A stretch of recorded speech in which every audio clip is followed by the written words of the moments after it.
Welcome everybody. We're just waiting for some people to join while because there is a big number of participants.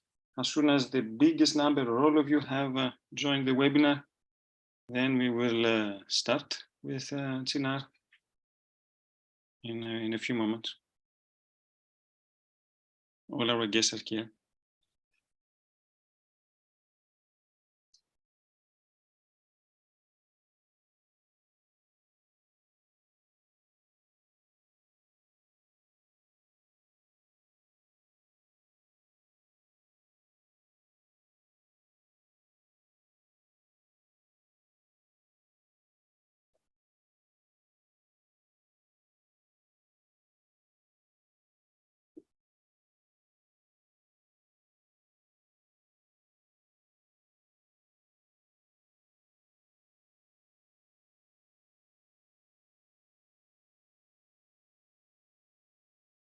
The number is still increasing of the participants, so I guess we will wait a little bit more.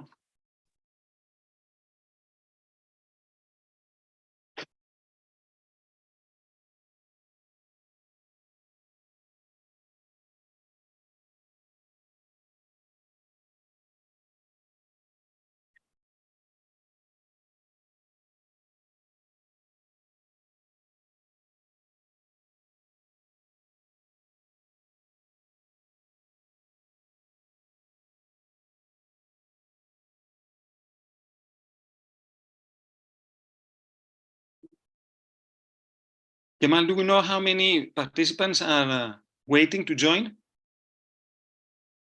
We are already 72. We had more than 200 registrations for this event, Nicolas. I believe it's just after the lunch break. The numbers will be increasing, and I think we can start if Çınar Hanım is also okay. Okay. Then let me start. Yeah, the floor is yours. Okay. Thank you very much. Kurum ve kuruluşların saygıdeğer katılımcıları, Ufuk Avrupa Toprak Sağlığı ve Gıda Misyonu 2023 çağrıları genel bilgilendirme çevrimiçi seminerine ilginiz ve değerli katılımınız için çok teşekkür ederiz. Öncelikle kendimi tanıtmak isterim. Ben Çınar Adalı Öner. 15 yıldır TÜBİTAK Uluslararası İşbirliği Daire Başkanlığı bünyesinde yer alan Avrupa Birliği Çerçeve Programlar Müdürlüğü'nde gıda, biyoekonomi, doğal kaynaklar, tarım ve çevre kümesi ile toprak sağlığı ve gıda misyonu alanlarında ulusal irtibat noktası olarak görev yapmaktayım.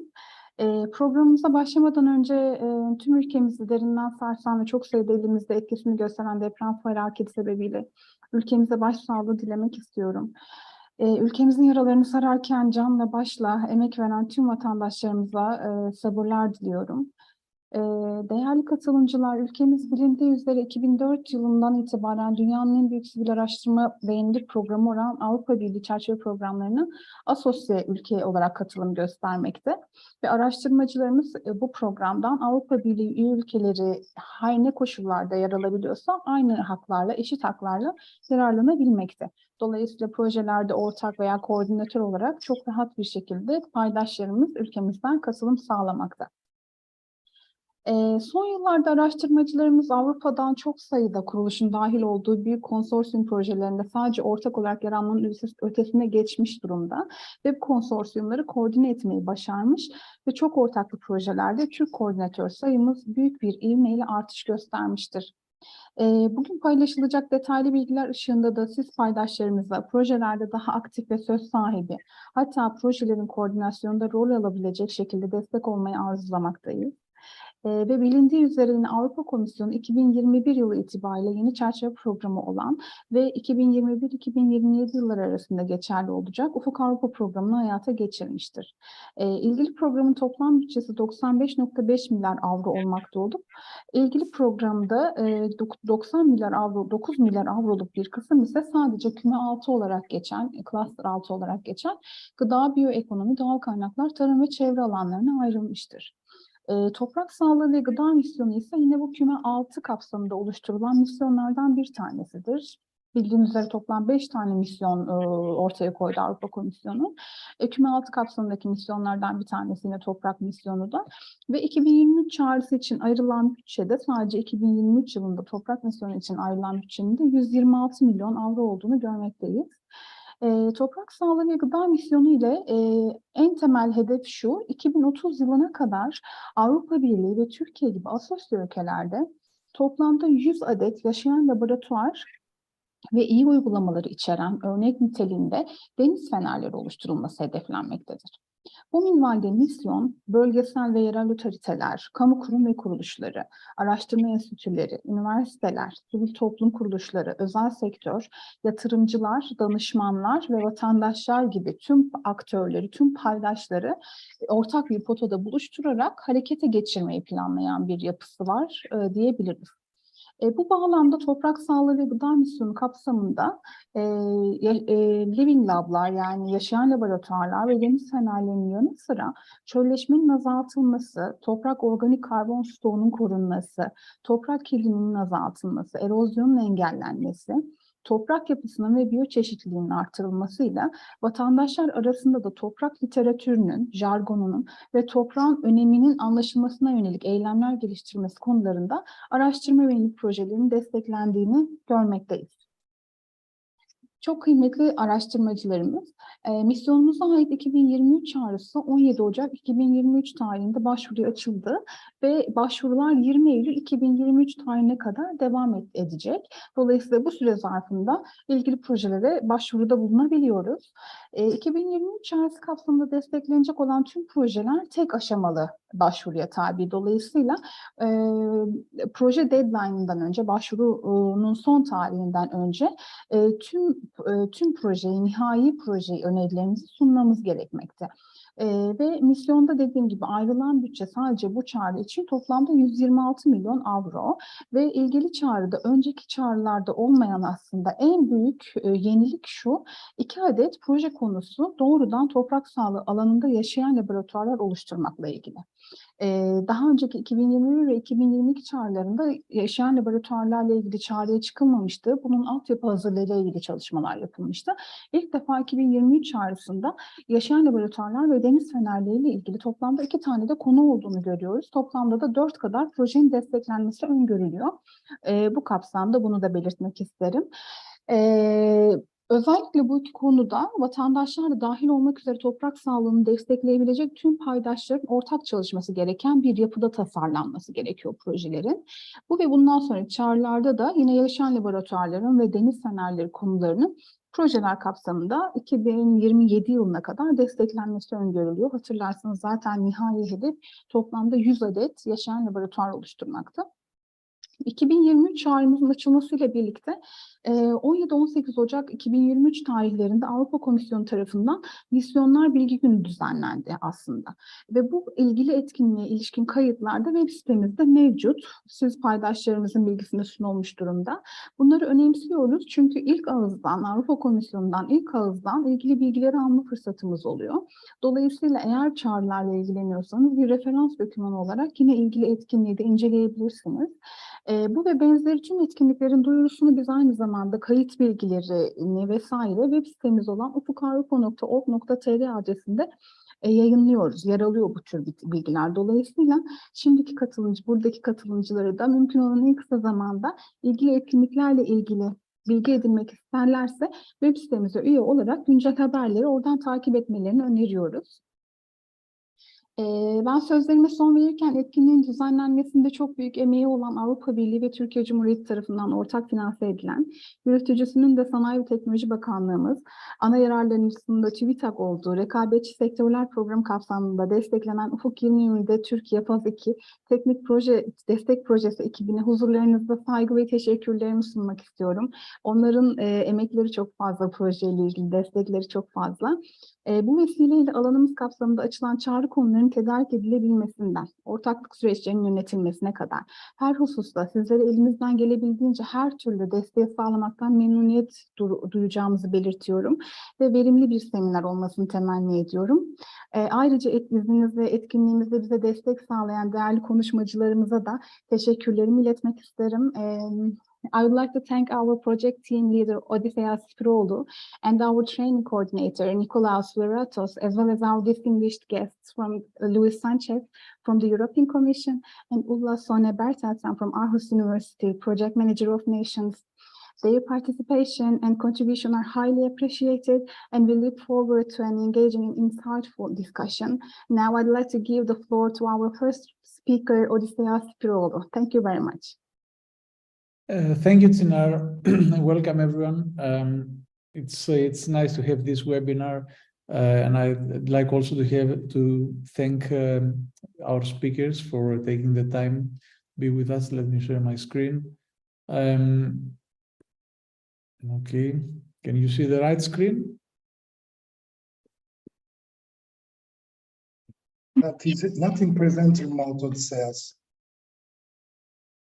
Is it Now, okay? okay, thank you. So, I have a quick presentation to give you the overview, a few words about our project and some tips. So, I know that we have quite a heavy schedule, so I will try to be quick.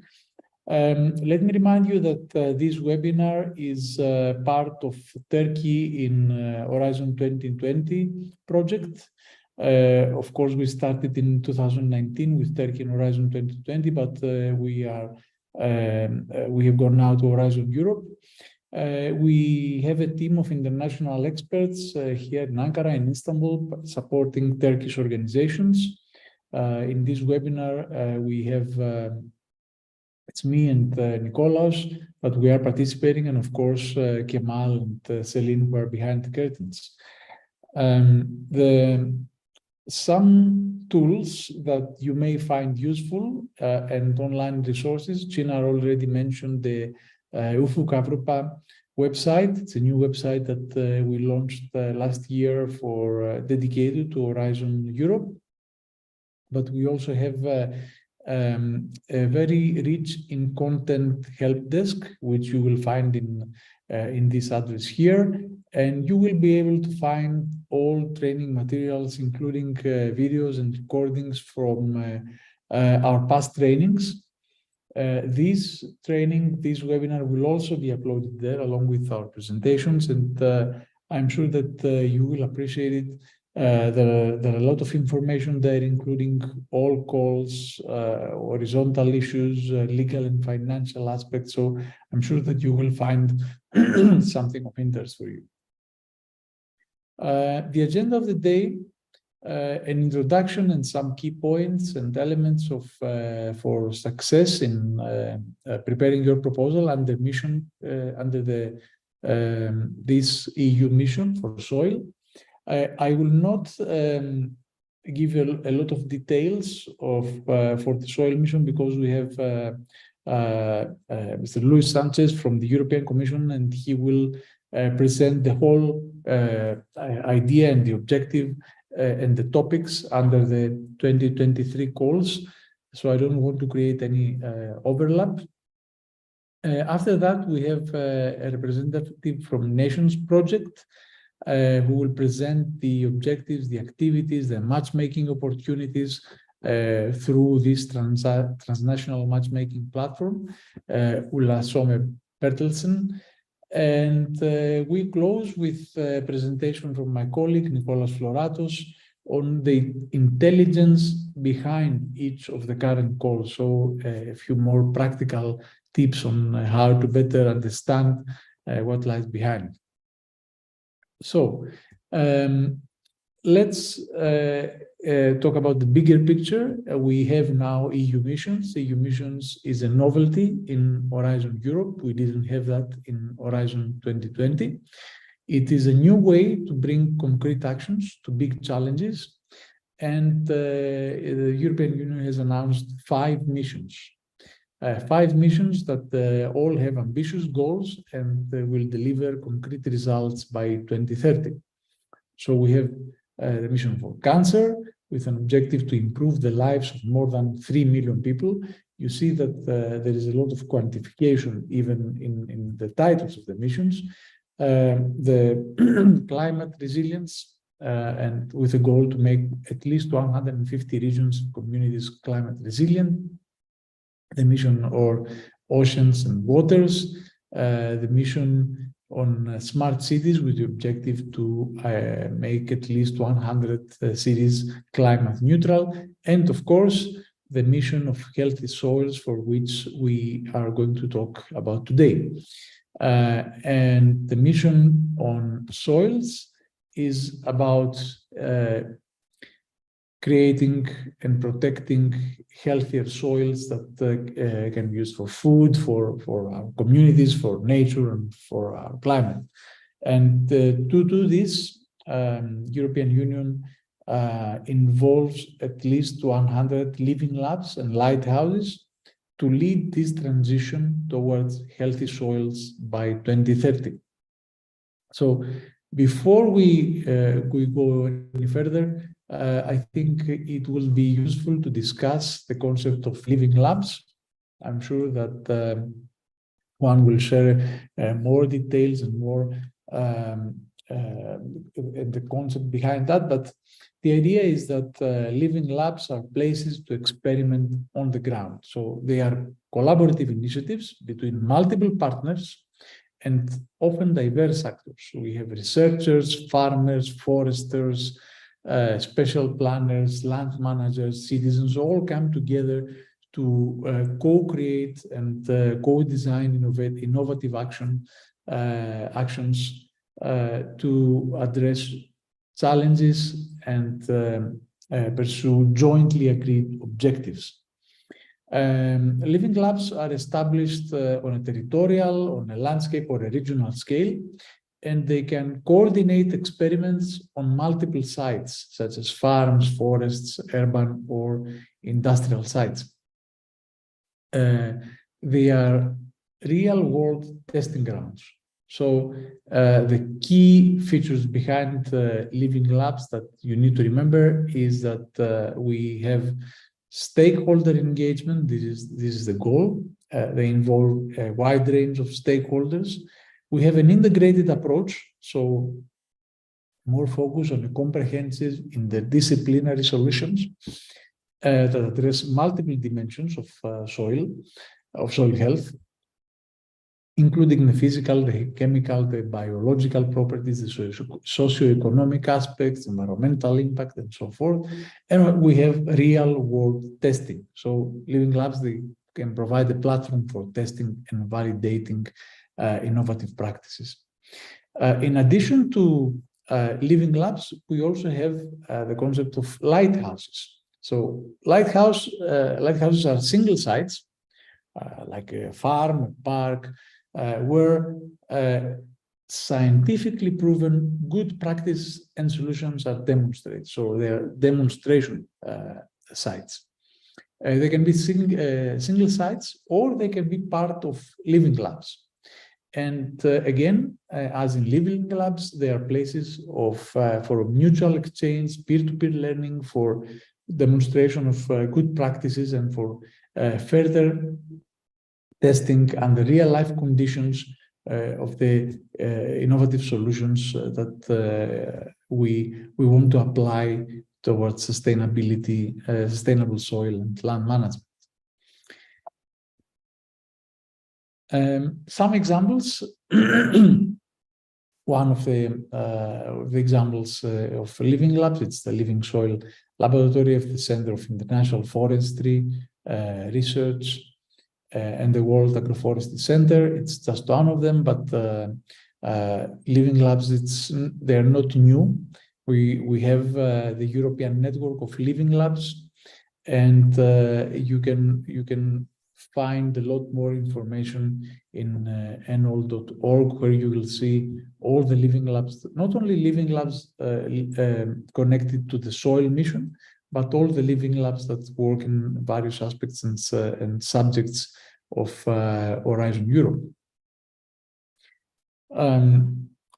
The policy behind that, and as we have talked many times, there is always a policy behind every action of the European Commission, of Horizon Europe. It's the EU soil strategy for 2030 towards healthy soils and for people and the planet. I'm sure that Juan will elaborate on that, but just some key issues.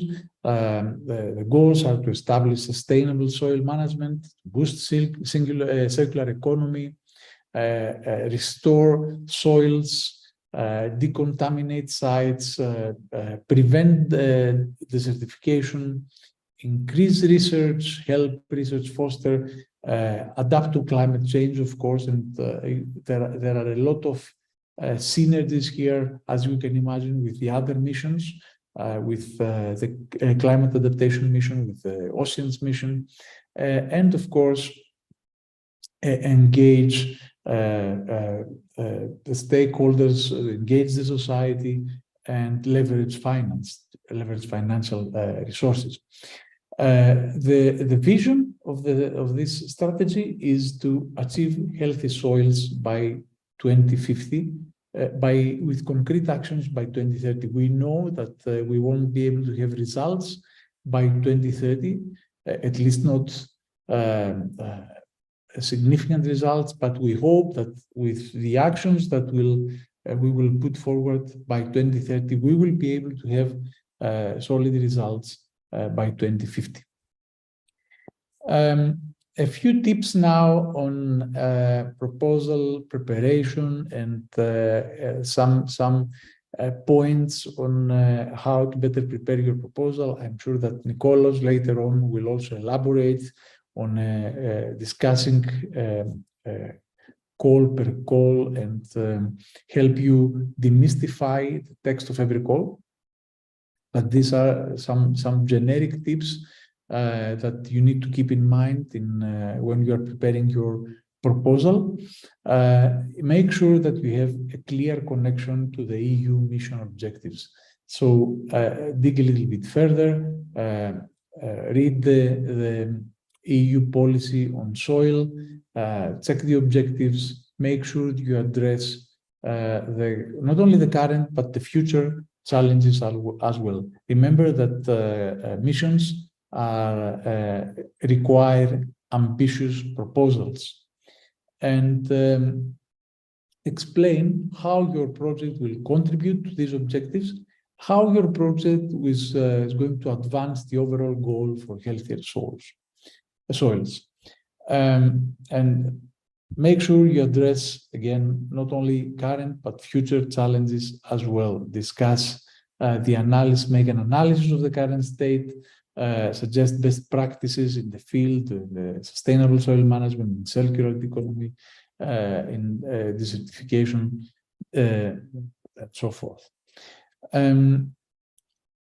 You need to emphasize the novelty and impact of your proposal.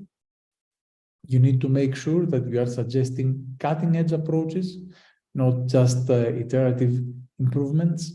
And you need to make sure that whatever you are suggesting will be scalable and replicable. So we need an approach that will be able to be used in other cases and will be able to grow. You need to articulate on these innovative aspects, and again present the direct relevance to the EU mission objectives. Make sure you provide also concrete examples. Make sure that you highlight any potential multiplier effects. Mission calls are different than typical horizon calls. So they have a much broader scope, and as such, they need an interdisciplinary approach. So make sure that you are presenting this interdisciplinary approach by combining expertise for the greater impact. Build an interdisciplinary team, essential for these complex challenges, and make sure not only that you bring the team together, but you're also integrating the knowledge that the team can bring from various fields, and you're developing a holistic and well-rounded project proposal. make sure that you have a clear and coherent project narrative that incorporates and synthesizes all the diverse perspectives and insights that this interdisciplinary team will bring to the project. Stakeholder involvement. Another key issue, not only for EU, for calls under EU emissions, but for every call, but one more reason, even more important for mission calls, because you need to involve the stakeholders even at the project design, even at the proposal level stage. And you need to involve farmers, land managers, you need to involve researchers, scientists, you need to involve the industry representatives, policymakers, like regulators, NGOs, local communities. You need to bring all of these stakeholders together. You need to discuss what you are going to do, and you need to commit on the activities of the project and its success. Bringing all these people together means, of course, that you will have to overcome some challenges, because there are always challenges in stakeholder involvement. And to do that, you will need to establish a clear communication channel and collaboration platform between all the stakeholders. Make sure that you are transparent, make sure that you build trust and the mutual understanding between all the stakeholders you are involving. And of course, try to build the different levels of management and decision-making that will allow you to implement a project successfully. You can leverage the stakeholders' expertise to inform the project design and implementation, so to get more and better insights on how to implement the project successfully. And finally, you need to foster a culture of continuous learning. So we need to be able to adapt our ideas, to adapt our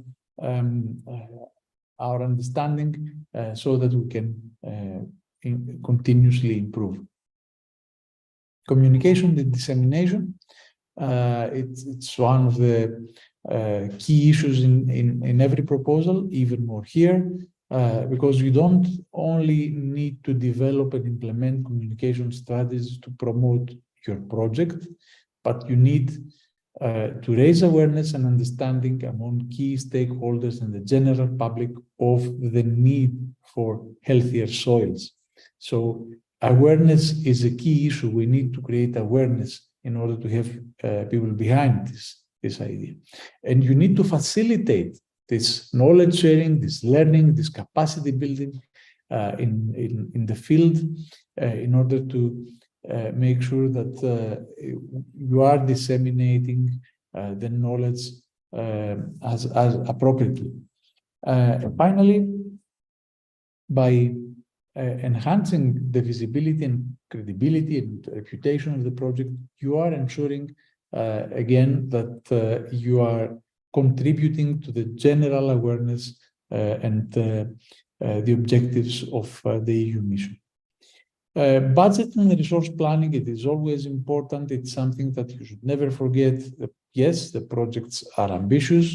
The goals should be such that you are able to deliver ambitious but realistic. And these should be reflected in the budget. So you need to develop a realistic budget. You need to estimate the costs of all project activities. You need to allocate sufficient resources to each project component, ensure a balanced distribution of the funds between partners, between communities, between activities. And of course, always consider potential risk and uncertainties. And finally, all these need to be quantifiable. You need to be able to monitor and track the progress of the process of the project and evaluate the progress at every stage. So we need clear indicators of what success will be, how we are going to measure that, And these clear indicators and the objectives need to be specific, measurable, achievable, relevant, and time-bound. So the SMART, remember the SMART objectives.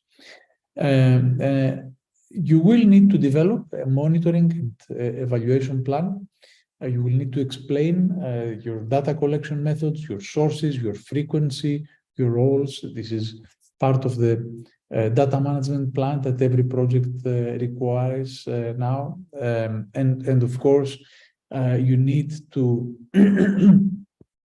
capture not only the outputs, but the outcomes as well. So not only the activities and the products and the services that we are going to offer during the project, but also the changes in knowledge, the behaviors or conditions, the impact that your project will have to the communities, to society. That was a brief presentation of things that you need to remember. A bit more generic, but as we move forward, Juan will explain in a whole more detail the EU, the mission call for soil, and then Nicolas will help you demystify these calls. So this is the time where you can ask whatever you would like to ask in our Q&A session. Okay. An example of a specific and measurable objective. So even at the title, you see that we try to quantify everything. So if you want to build something, you need to set an objective that you believe that you can reach. How many farms will be included in your demo? How many hectares? How many people will be involved? What will be the impact to society? So things that you can measure. You can measure your activities. It's a bit more difficult to measure the impacts, because impacts will take place quite later in the project. But at least what you can do, you can measure your objectives. So when are you going to consider that you had a success? After when? How many people are you going to involve in your activities, for instance? If you are working in the certification, how many farms are you going to work with, and what are these farms are going to how are they going to contribute in a way that you can measure it. You can measure it by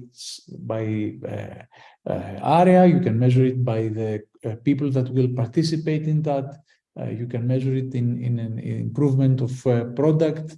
In anything that can be expressed with a number.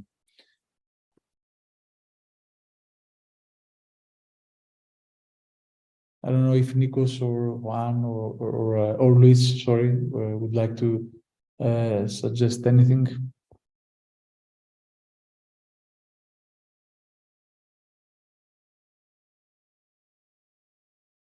Okay, what is the difference between living lab and a lighthouse? The living lab has just give me a moment. Okay.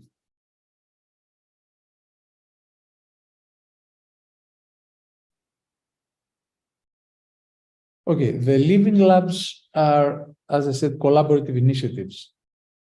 They are where you have multiple partners working in specific activities.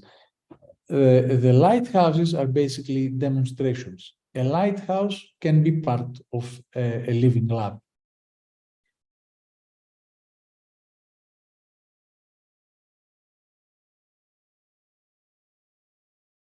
I'm sure that all speakers will elaborate on these issues. So I think it's maybe we can continue with with Luis, and of course keep sending your questions. We will address them at the end of every session, but I think it's better if we continue, because a lot of questions I'm sure that will be answered in the next presentations. So Luis, please, the floor is yours. Hello, thank you very much, Spiro. Thank you very much for inviting the Commission, and in particular for giving this opportunity to address this great audience. I was looking at the numbers. I think we are around 140. So thanks. As I said, I'm going to share my screen.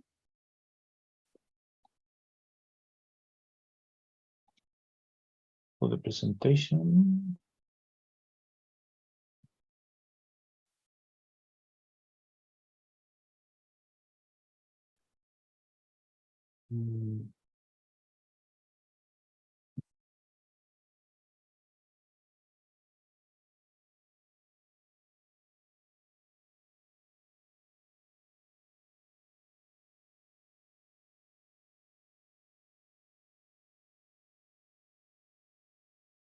Can you see the, no, this is not the presentation mode, right?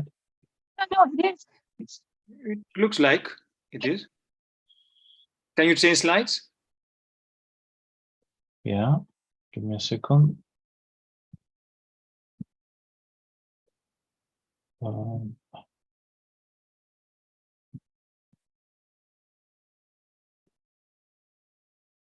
Can you see the second slide? Yes. Ah, Yes. okay. Okay, perfect then. Okay, thank you very much. So, well, my name is Luis Sanchez. I work in DG Agriculture and Rural Development, and I will present the mission soil. So a number of things will be a bit of repetition, so I will try to go faster on these parts and or skip if it's really nothing new to add from my side. And for example, this first one is explaining a bit more what missions are. I think it was very well explained by previous speaker, but in any case, I would like to focus your attention on the blues. So why missions are different, because has been introduced in this framework program for the first time. And it's because of these few things mainly. So one is we want to be bold and inspirational and have a measurable goal. So something that is easy to get engaged with from society. So it's a societal challenge. Very easy, as I said, to feel identified with that need. And on the other hand, the aspiration to have an impact in a given time frame. So research sometimes, or in many occasions, is fundamental research. So the goal is to solve problems or to clarify how a process works without a specific impact in the short run. In this case, missions do have that goal to have an impact for, as I said, societal challenges, and 5 missions were selected in this first approach of this, in a way, also experiment. And soil one was one of these 5 missions. Why? Because soils are really at risk in Europe. Here you can see a number of indicators. For example, the number of contaminated sites, close to 3 million potentially. That's another point I will raise later on, but for some problems, we really don't know exactly the dimension of the problem. Could be, for example, for contaminated sites, but in any case, indications and estimations are of that magnitude. The other one is, for example, related to croplands and peatlands, how soils are losing carbon. So organic matter essentially is being oxidated, and we are really emitting, and not the opposite. sequestrating carbon and storing carbon in soils, which is a high potential there. Another one is related to nutrients. I think you are familiar with the EU goals to reduce the loss of nutrients and the use of fertilizers. So around 70% of agricultural soils have nutrient inputs that are at level risking eutrophication and water contamination, for example, erosion in many areas, and particularly in the Mediterranean area, for example, water erosion, desertification, etc. So all these problems have been estimated that cost to the Union every year around 50 billion euros.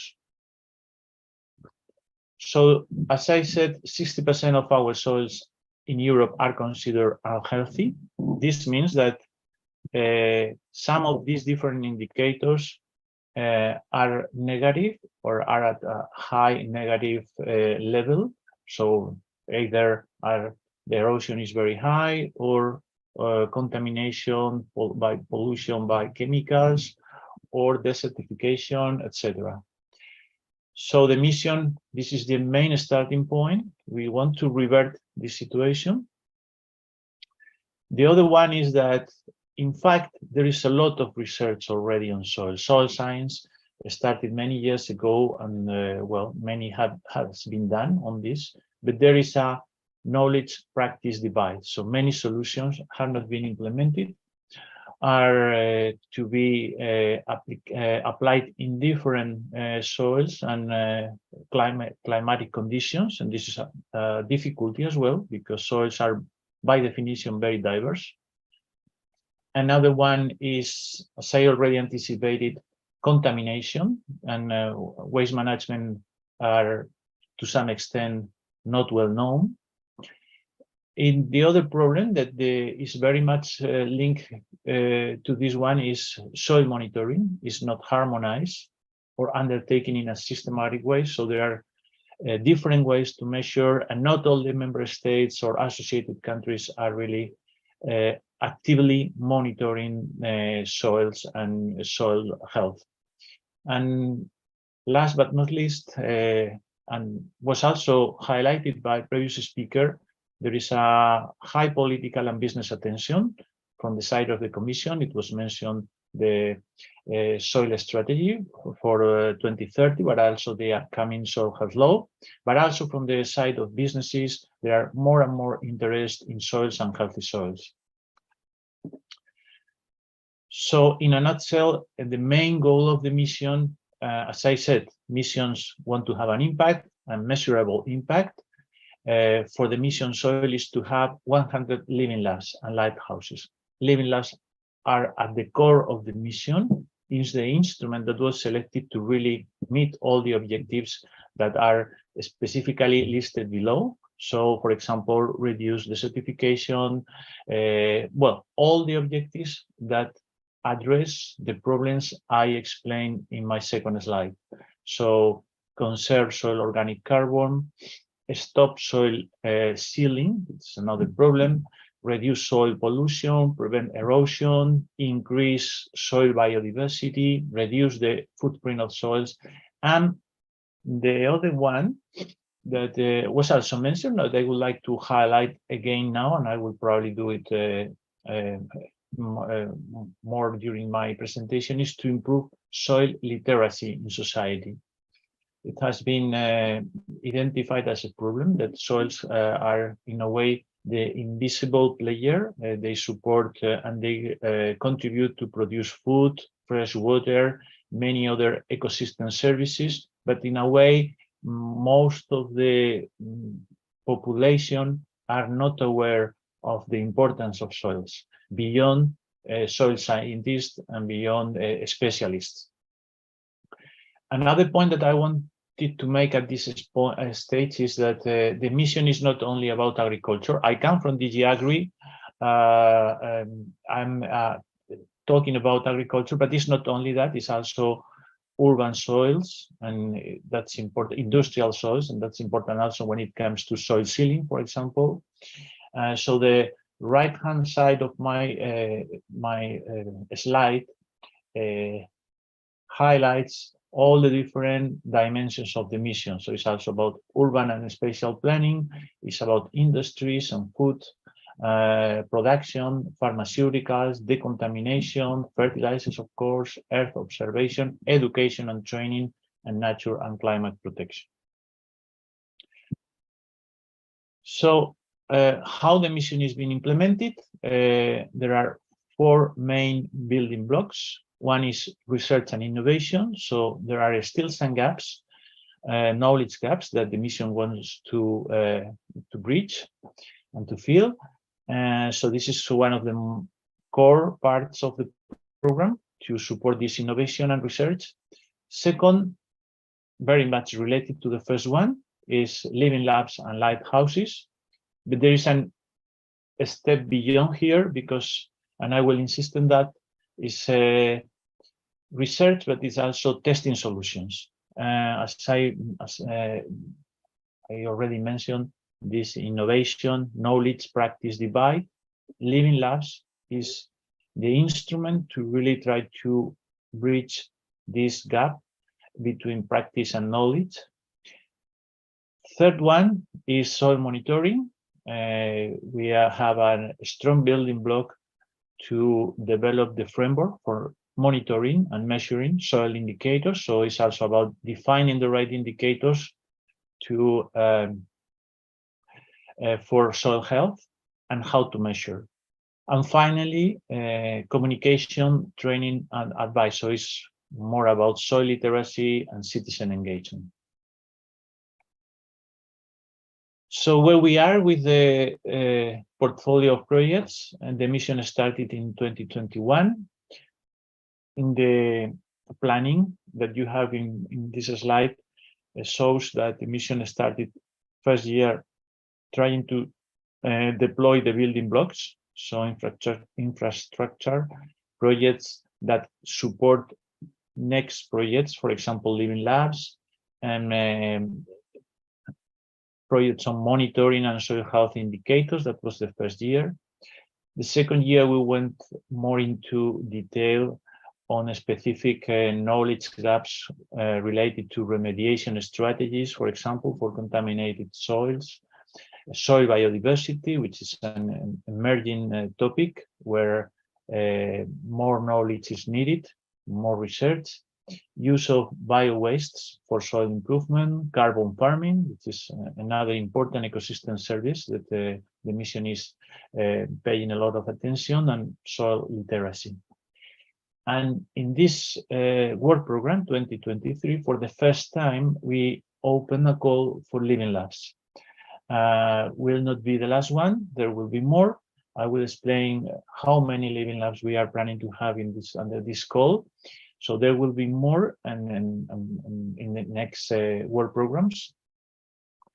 But we are also covering spatial planning, was also mentioned, and also how to spread the word over cultural and creative industries as well to really achieve this objective of soil literacy.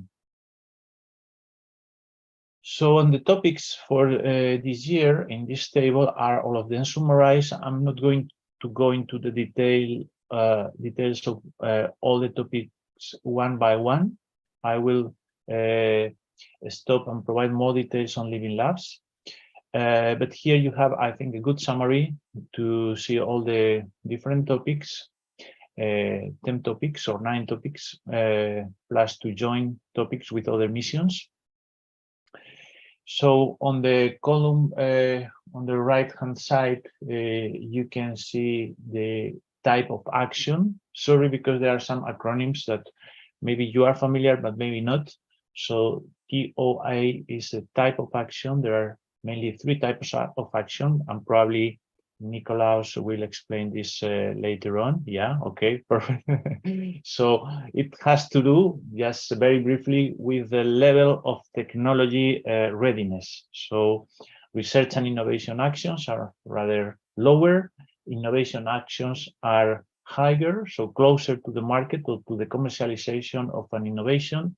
and CSA is coordination and support action that has more to do with dissemination.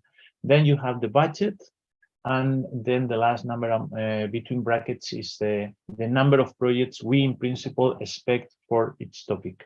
So for example, for discovering the subsoil, it's a research and innovation action. The budget is 12 million, and we expect 2 projects of around 6 million each one.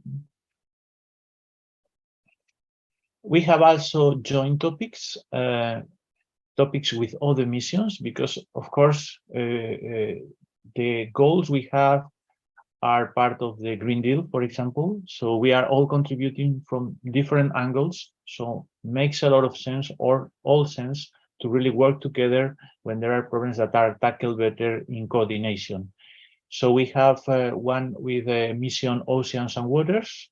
It's a joint demonstration of an integrated approach to increasing landscape water retention capacity at a regional scale. So, well, it's a topic that very important these days also, with the fluctuations we have in the weather, and when sometimes there are floods, but on the other hand, severe droughts. So this project is tackling this issue, this problem, this emerging challenge. And another one also with the same mission on nutrient pollution. Of course, most of the, or many of the nutrients that end up in water causing eutrophication come from soil, either from agriculture, from fertilizers, either or from other sources. So this here also a collaboration to address this problem.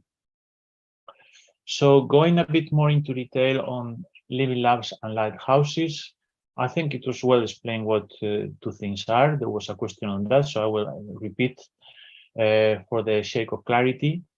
But in principle, living labs are these highlights in blue are the 3 main, because living labs is, as was said, a concept that is an existing one. This is nothing that we invented. But we think that there is a kind of agreement in the community of what are the differential features of a living lab. One is that are real lab sites. So it's something, it's a site that is really on the field, on the ground, in urban or rural areas. As I said, mission is covering both. So it's not specifically a microsite in a research center. So it's a real place. Can be a farm, can be a plot parcel in a peri-urban area, whatever, in which people from various sectors and backgrounds. So it was also mentioned, researchers, innovators, foresters, farmers, spatial planners come together to experiment, so to test solutions in a co-creative manner. So the point here, and it's also part of the explicit definition of the call, is multi-actor approach. So all these actors come together. All of them are, not all of them, but end users. So the ones that are expected to apply, to take up, to make a reality of the solution at the end are involved together with specialists, could be, as I said, research centers, technology centers, that provide also answers to the problems or to the challenges that are trying to be tackled.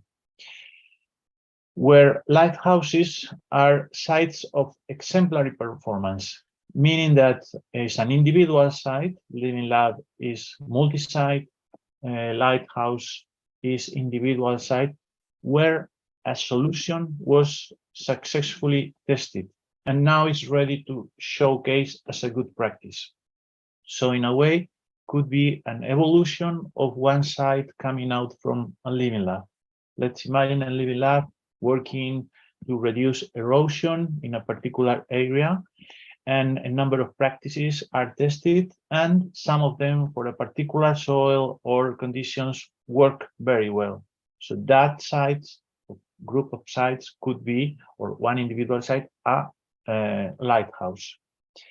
So these places are expected to produce demonstrations, training, communication. So at the end is the final stage on the to fostering the uptake of the innovation.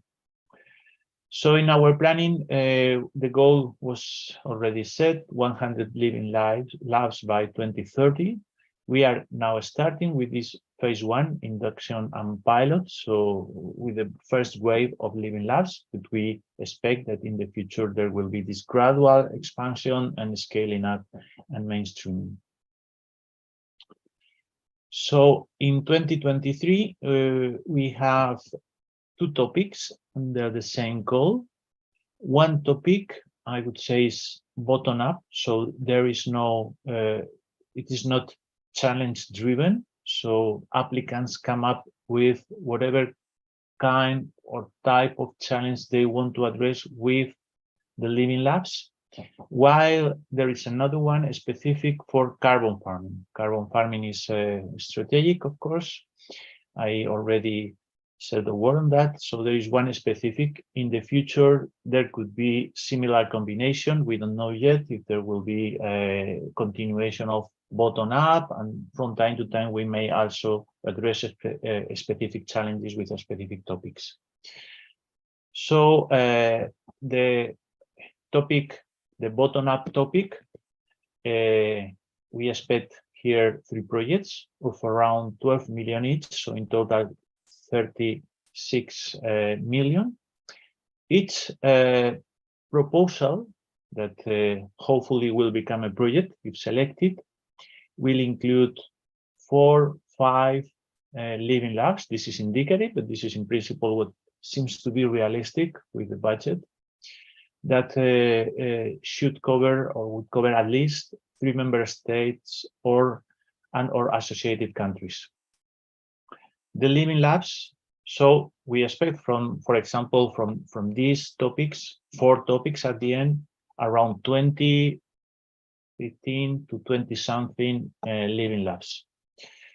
A living lab, one of these living labs should work together on a thematically related soil health challenges. So there should be some kind of consistency between the living labs that are working on problems that are common, shared by them, with different approaches, also depending on the different pedoclimatic conditions, and should address at least 1 out of the 8 missions objectives.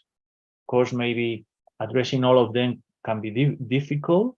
Is the objectives I mentioned at the beginning. These objectives, these 8. So living labs should address at least 1, could be 2, 3, 4, depending on the combination and the rationale and the possibilities. Can be located in rural or urban areas, can cover several land types, so forests, natural, industrial areas. Should work, or in principle, are expected to work in a regional or sub-regional level, so place-based. So it means that also, they share a number of things and they can work together easily for each living lab. And the number of sites, this is completely indicative. It will depend very much on the specific context of the living lab. It could be between 10 to 20, could be less, could be a bit more. Again, it has to be consistent and has to make sense.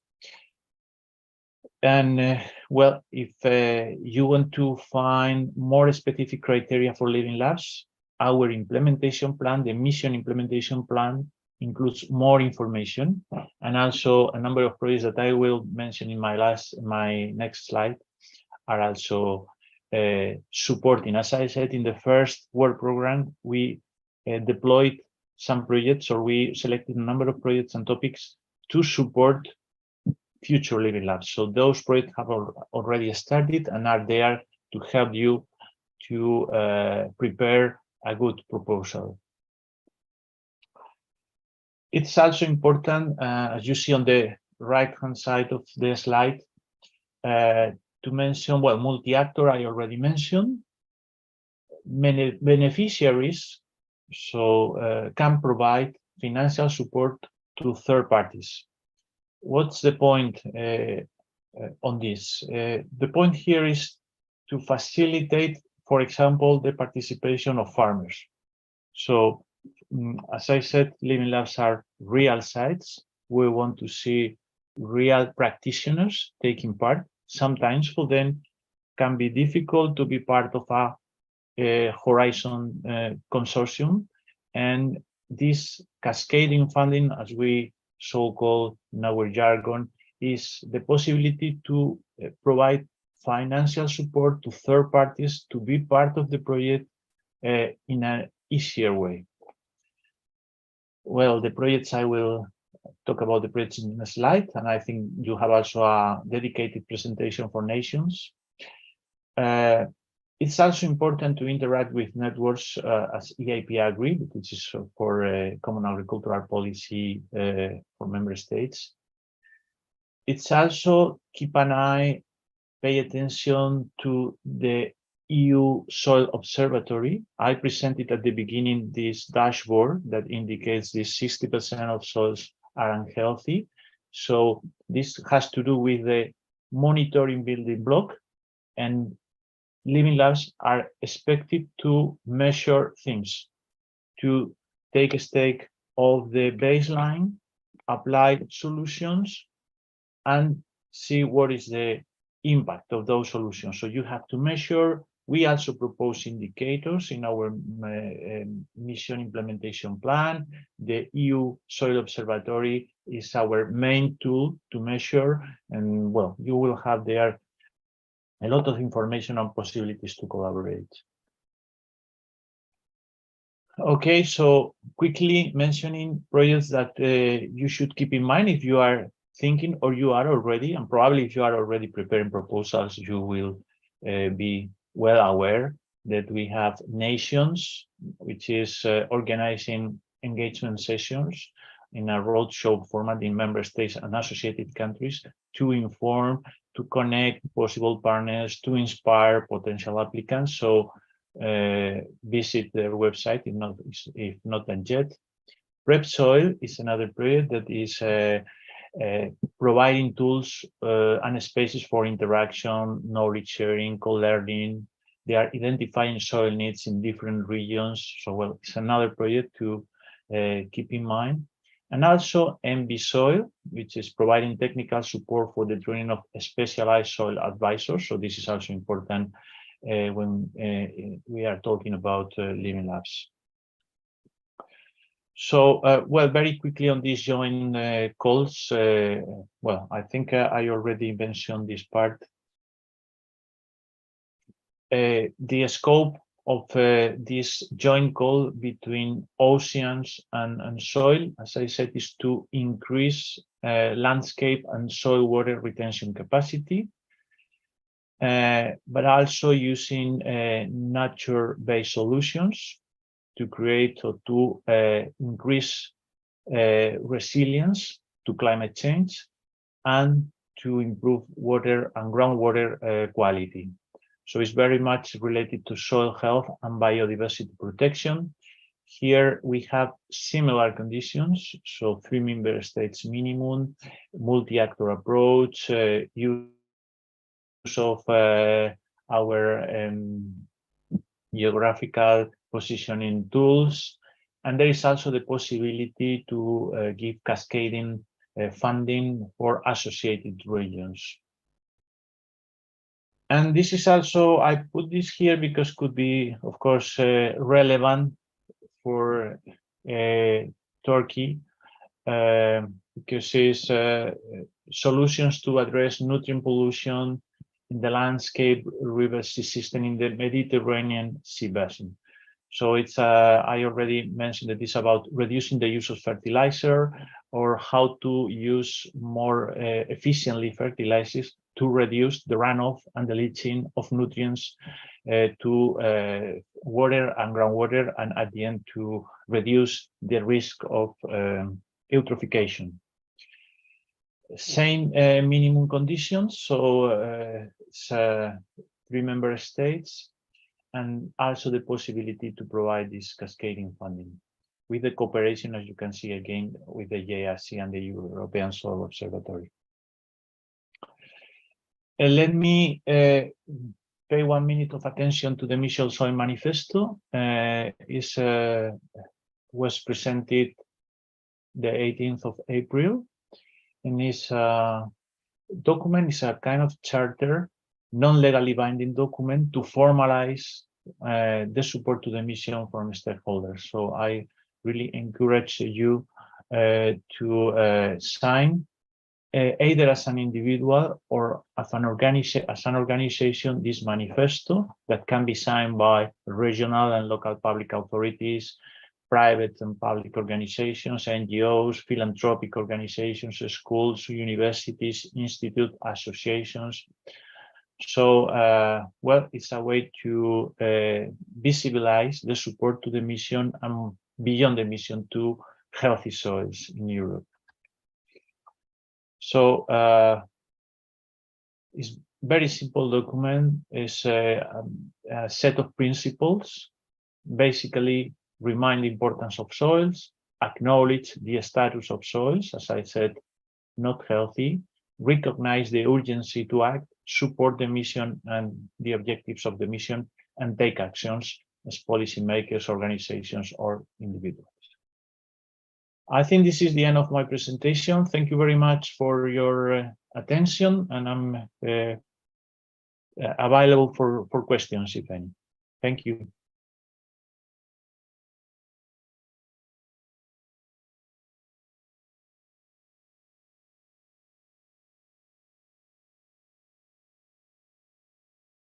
Thank you, Sanchez. I think we have a lot of questions. Okay. You, I see, yeah. yes, you can see the first one. Do you want me to read it for you? How is it the farmer to contribute? Because you mentioned the multi-actor approach, and you mentioned farmers should be part of the value chain. Yeah. Of course, as I said, the Living Lab can focus on agriculture, but also on urban soils. So talking about farmers and agriculture doesn't mean that it has to always or only be agriculture.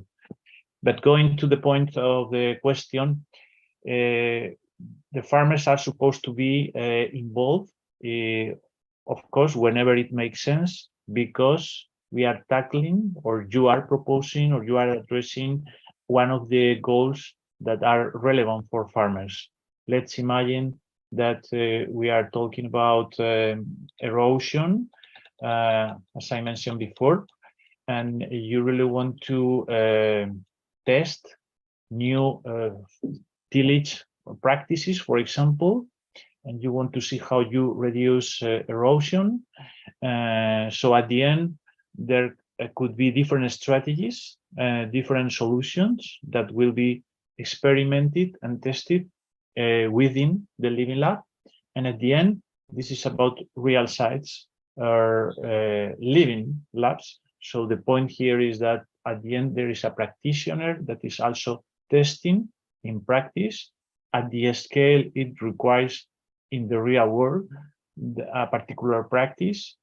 And the Living Lab is supporting also the farmer to carry out those practices and to measure the impact. So at the end, there is a reduction in the soil losses, and there is an increase, let's say, for example, in, I don't know, in fertility or productivity, or the structure of the soil improves. This is exactly the kind of things you have to measure, and the farmer, one of the roles he could have or she could have is to put in practice those techniques or practices.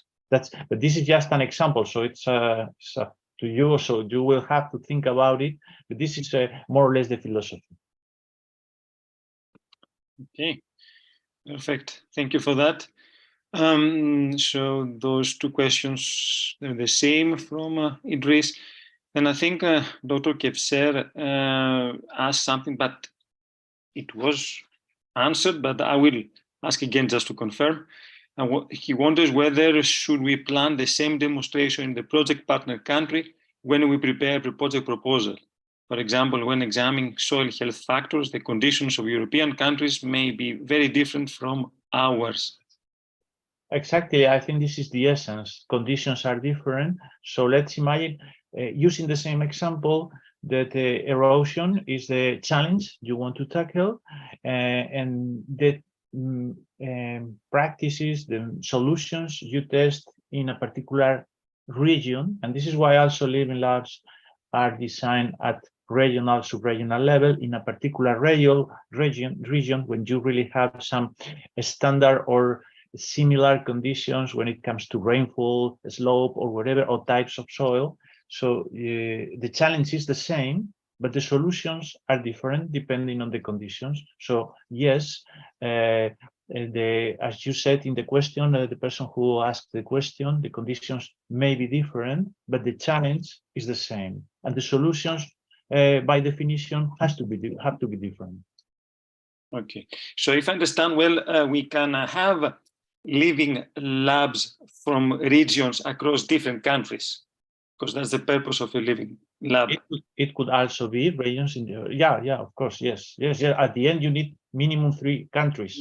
3 countries with exactly. So you may have one region in different countries. You can also have 2 regions in the same country.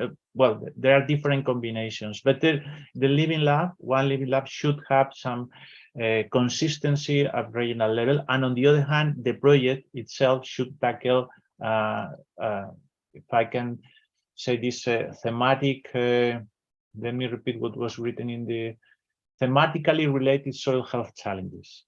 So this is the common factor.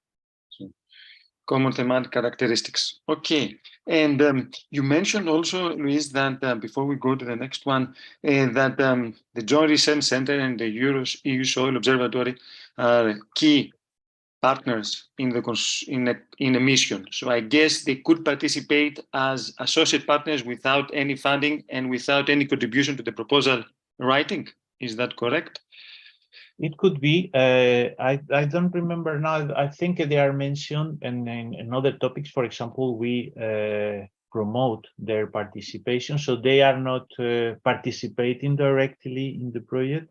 But yes, I recommend you contact them also to check, to see how they can participate, what is the information they can share with you to really build a good proposal.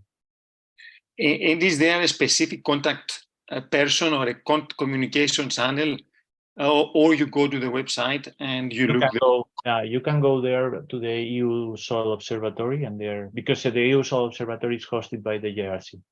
Okay, the JRC, yes. Okay, that's perfect. Let's see if there are any other questions relevant. I think that the next one on elaborating on whether and how we can find partners to collaborate on a call. Is there a partner matching platform? I think that will be answered also with nations, but nations in part, because they are creating a platform. But on the other hand, also, if you go to the funding and tenders portal, there is always a place to advertise that you are looking for partners. I see Nicolas smiling, so I suspect that the question on how effective that's okay. Okay. It doesn't hurt, but don't rely too much on that. Let's put it that way. Okay. And the other one, does the living labs need to be located in the different partner countries? I think we answered that. Would it be more advantageous if they are located at different partner countries? I think that was answered just a minute ago. Correct. Yes, they should be in different countries. Yes. Another one is, hello, thank you for your efforts. Can it be possible to focus on old mining areas within the scope of this mission? can we consider those lands degraded soils and develop a project about the restoration of them? Absolutely, absolutely. As I said, industrial sites, mining, brownfields, all of these are under the scope of the mission. Yeah. Perfect. Another question of how can we reach the links? I guess the PDF slide will be shared, and then the links are quite active there. So Exactly. and access them. I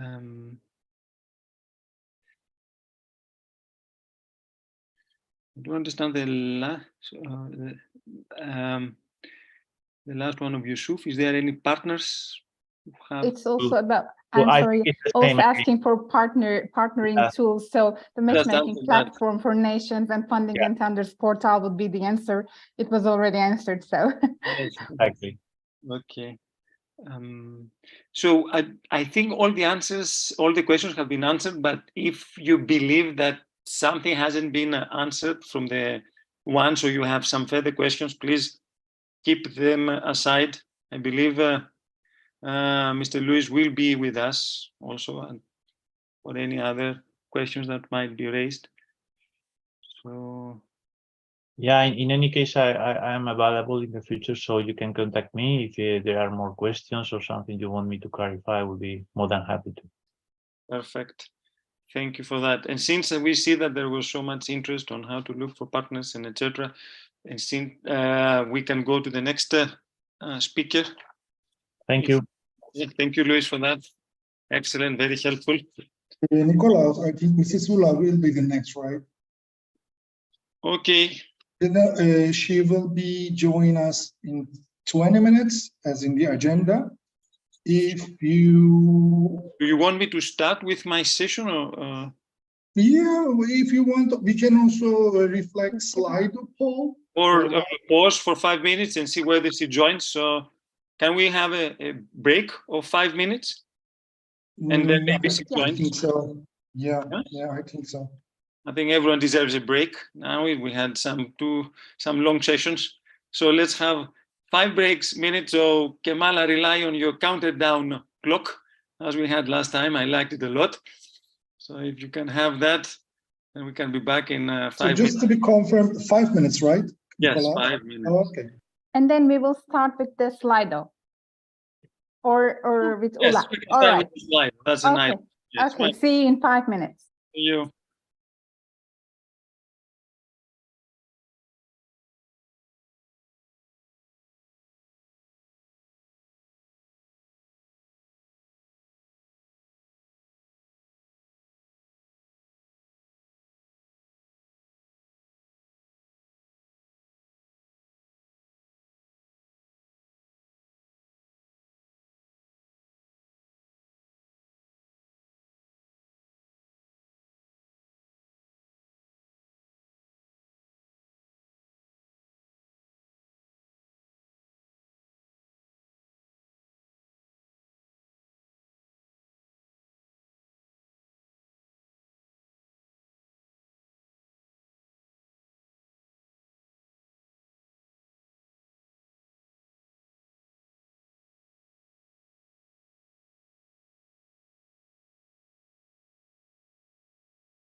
Welcome, Ula. Very nice to see you. Thank you very much. The first round was very interesting. We listened to the European Commission and Odysseus.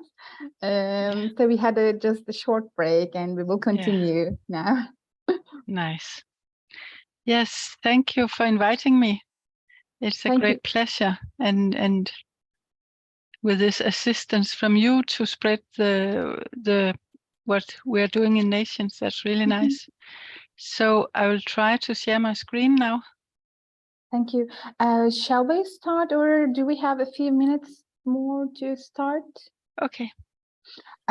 By the way, people are asking a lot about the matchmaking platform. Yeah. Yeah, and as long as I know now, it's developing. People can leave their partner profiles and some profile forms. So it's a very hot topic now. Yeah, I have slides from that. So Great, right now we are only the three of us, or are the? I know there are other people They're at all the moment, listening but now. we had only 5. Yes, just Okay. 5 minutes break. I think they're almost coming back. Yeah. Okay. Yeah. Good. I hope I can make this work. It's a long time since I tried Zoom. Yeah. Thank you very much for coming once again. It's very valuable to see you here. Thank you. I also got greetings from my colleagues in EIT Food. I just had a contact with them yesterday and said they got so much support for the national event, and it went so well. Yes, they were very active in the event in Istanbul, and we had a long talk with them. It was really nice to see them in here, and as long as I know, it will continue for the coming years. Yes. Great. I would try to do my best to contribute. That's nice. Thanks a lot.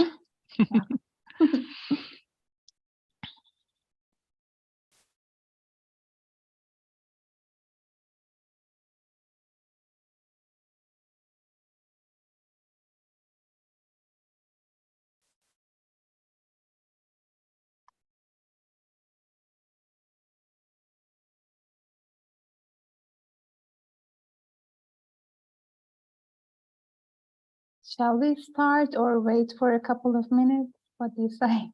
I think we can start. All right.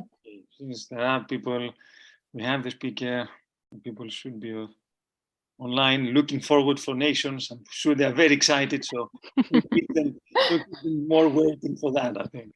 We can start. Okay, Yula, so the floor is yours. Okay, thank you very much. And now I share my screen.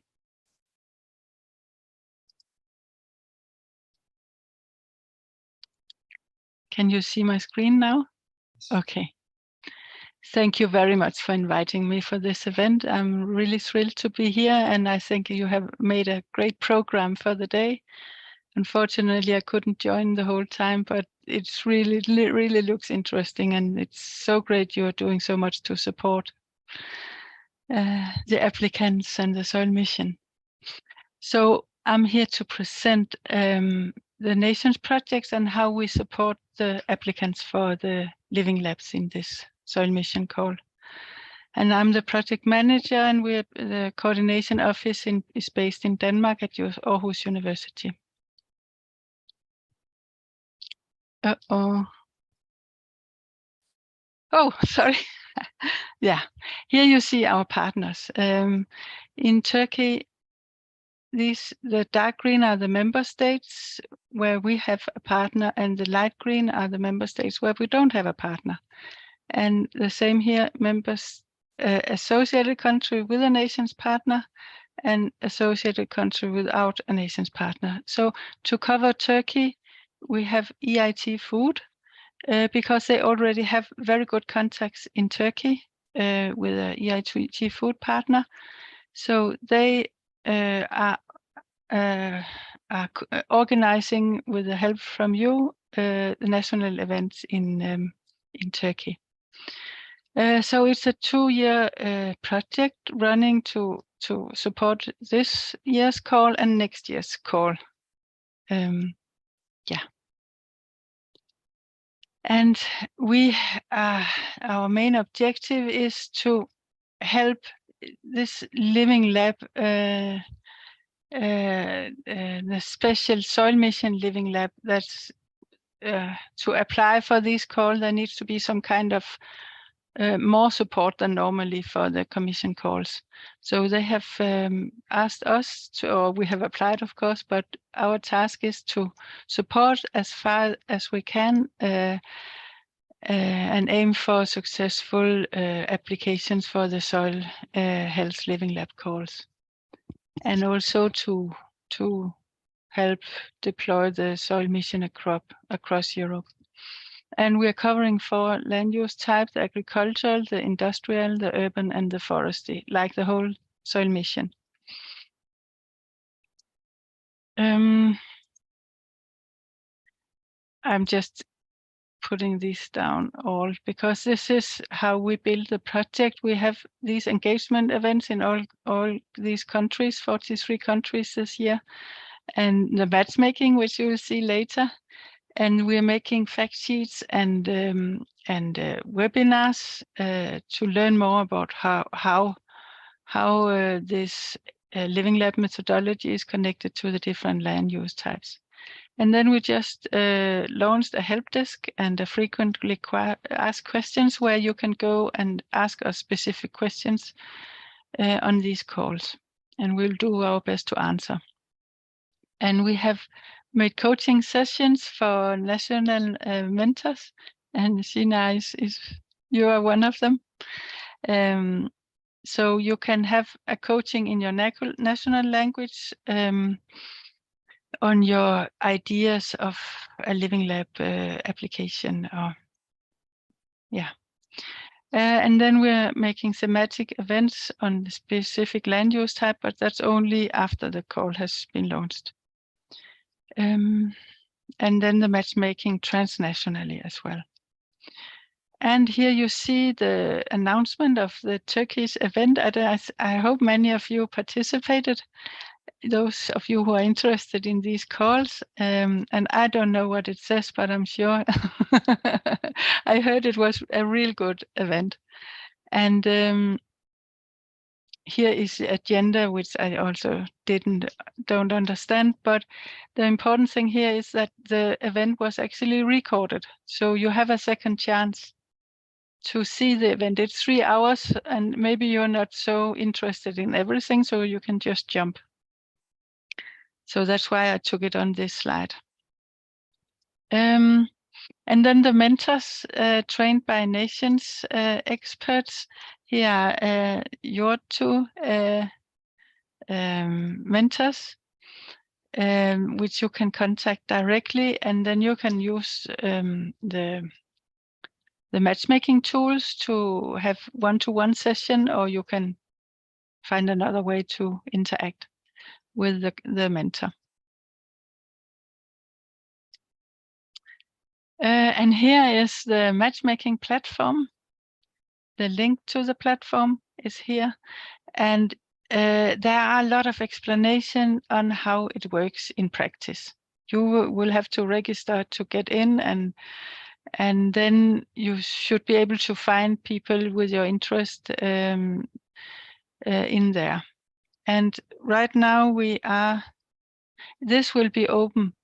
So you register now, but it will be open until the end of the call next year, or the end of nations at least. We don't know the closing date of the call next year, but here nation ends, so we have to close this down here. So you can use your profile next year as well.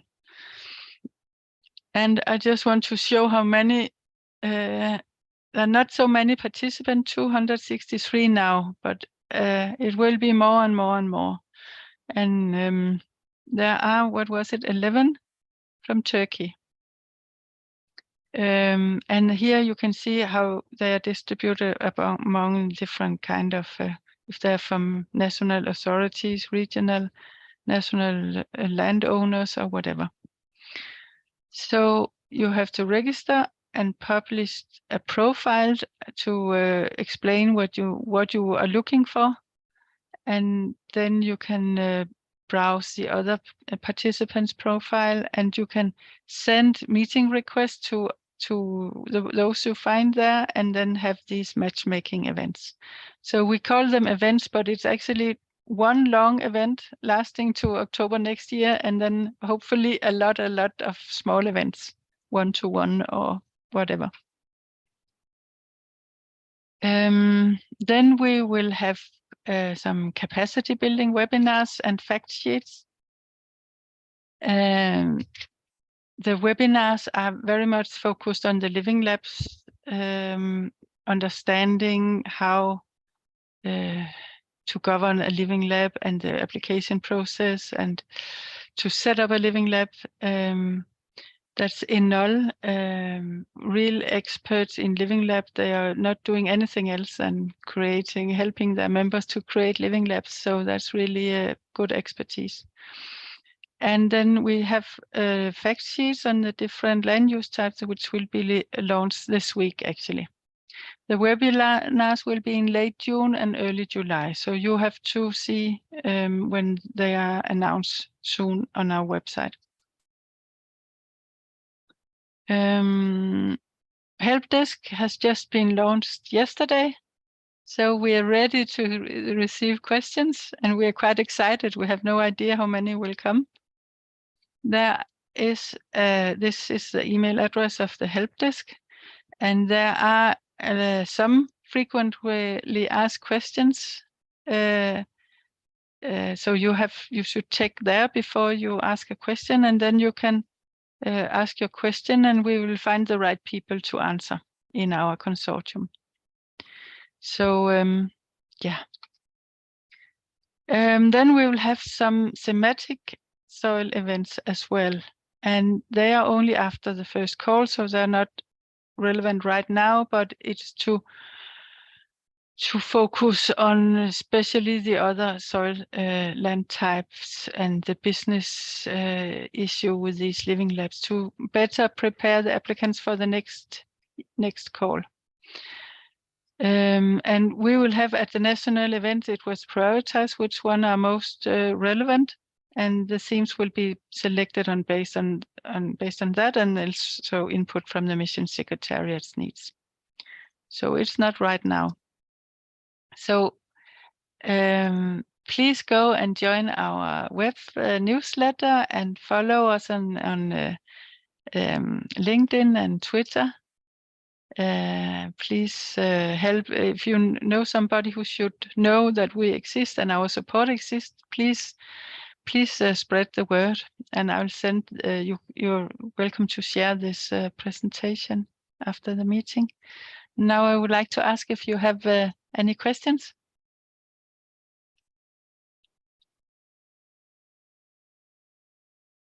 Should I unshare my screen and take?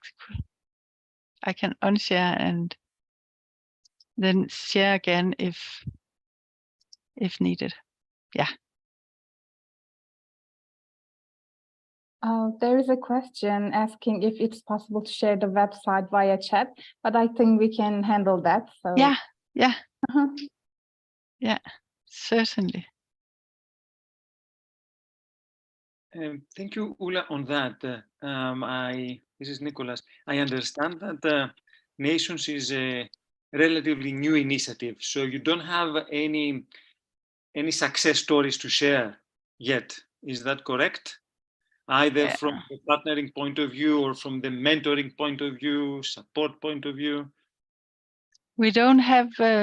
We have not collected from mentors yet, but we have 1,500 subscribers to our newsletter, so there is a lot of interest, and we have we have made the first 30 events of these national events, and with a lot of participants.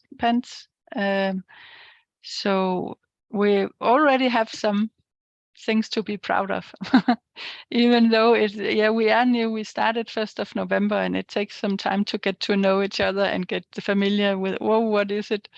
How should we approach? So it took some time to get started, but between 1st of March and now we made 30 national events. Yeah. The one in March in Istanbul, the national event was really successful, and the best thing about it was in our national language. So the living lab concepts and the lighthouses is a bit difficult to understand, and it's like a black box, really a brand form.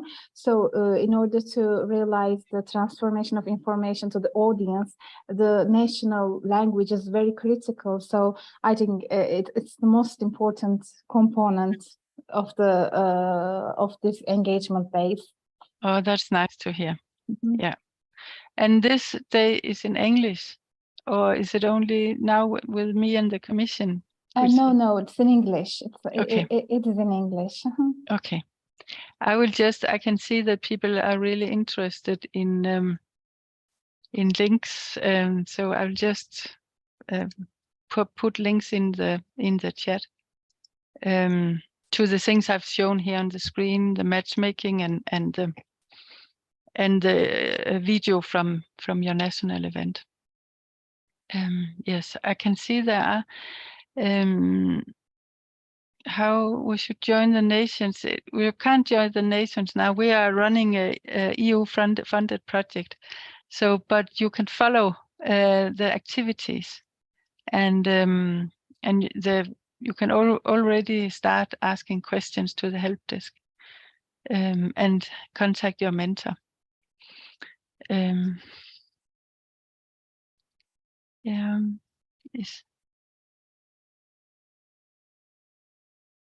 Yeah, that's one thing. So far as I understand, the nations is not a one-day event, but open for the time window provided where they can log. Yeah, then the nations matchmaking, that's open all night long, all day long until October next year. And the event, the national event, that was a 3-hour event in Turkey, but the video recording is still there. So, and also our webinars will be available after even though you can't take part in the external events, you will be able to access them afterwards. So,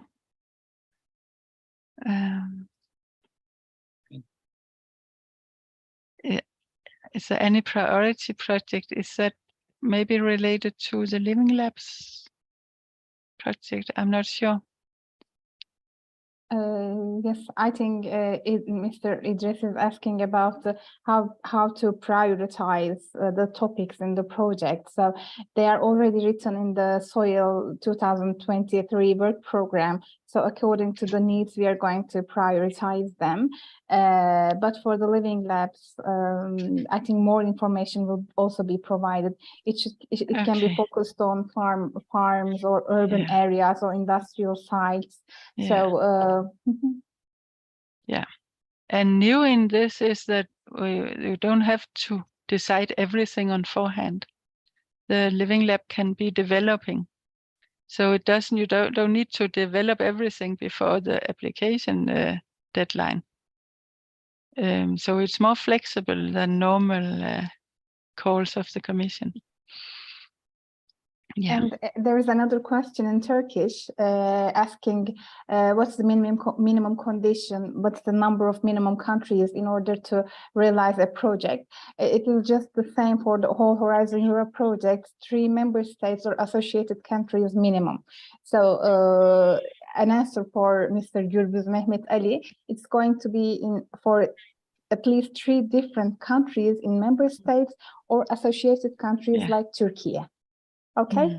Yeah, but I'm quite sure because the Commission is very eager to spread to all countries and as a member and associated countries. So I think that those that have developed Living Labs for many years in this area, they would be interested in reaching out maybe to partners in Turkey. So you can, if you register for this matchmaking thing, your name contact is visible for those who are far in establishing an application. So they can reach out to you. It's not only you who, So please go and register. I think I can support this platform in our website too, and send newsletters to the relevant people. Okay, Mhm. thank you very much. Okay. Are there anything else I should answer here? Or I think another question is raised by Mr. John Turgay. Can you see the question, or I can read it for you? yeah, please. He said, sorry if this one asked Oh, yeah. before, but would it be possible to consider on few living labs in one country? You mean if you can apply for more, be involved in more applications, or it should be consisting of a bunch of living labs. So it would be, yeah, you should have more living labs in one country connected to living labs in other countries. And it doesn't have to be on the same theme or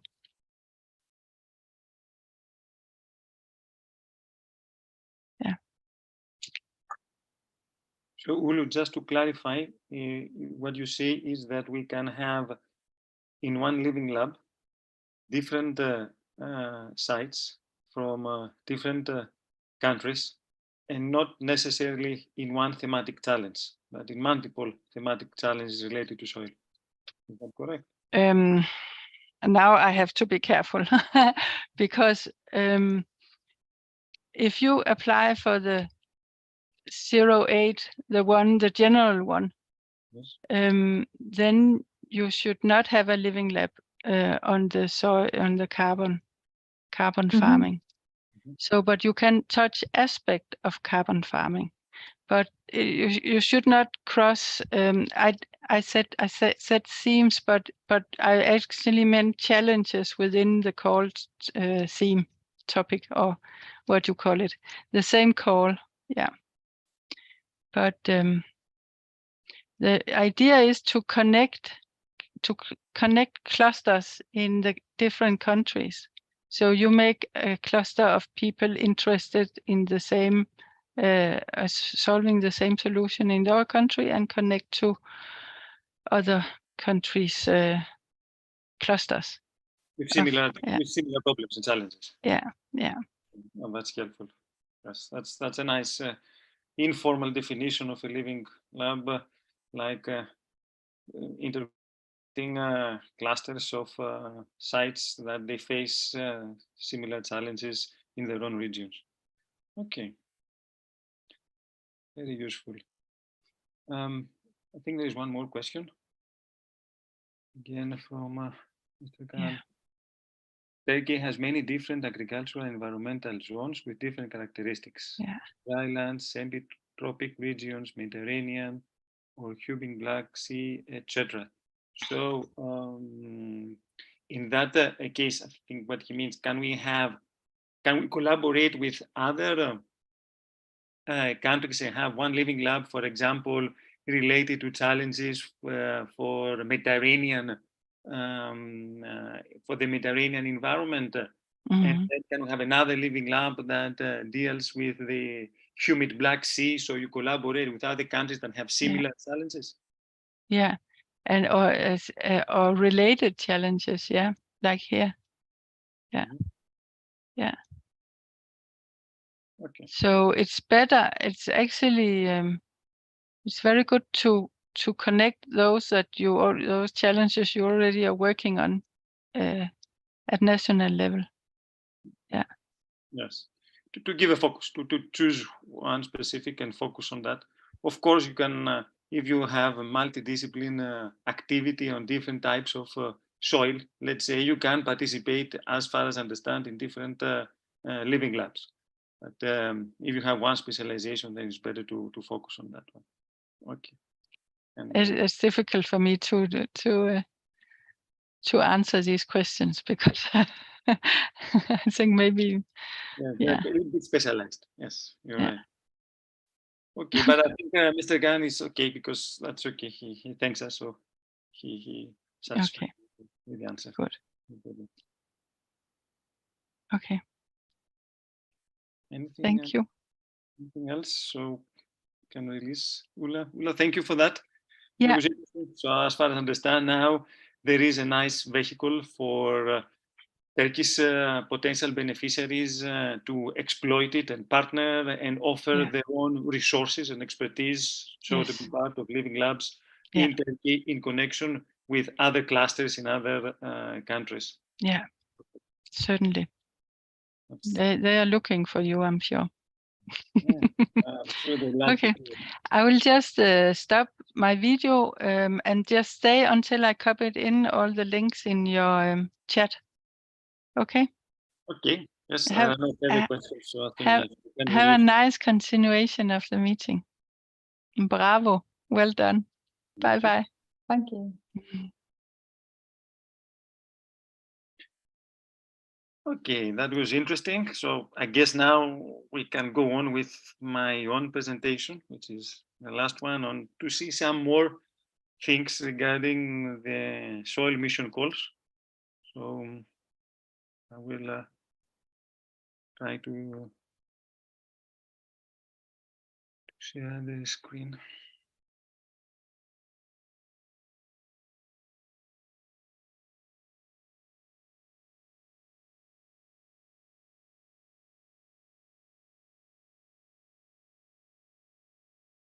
It's a very plain text, but I will try to make it a little bit more colorful. So let's proceed and allow me to try to complement with some things that will give you a broader view of the different mission calls. And I would like to focus on some important things that you need to keep attention and focus while you are reading and while you're targeting a specific call.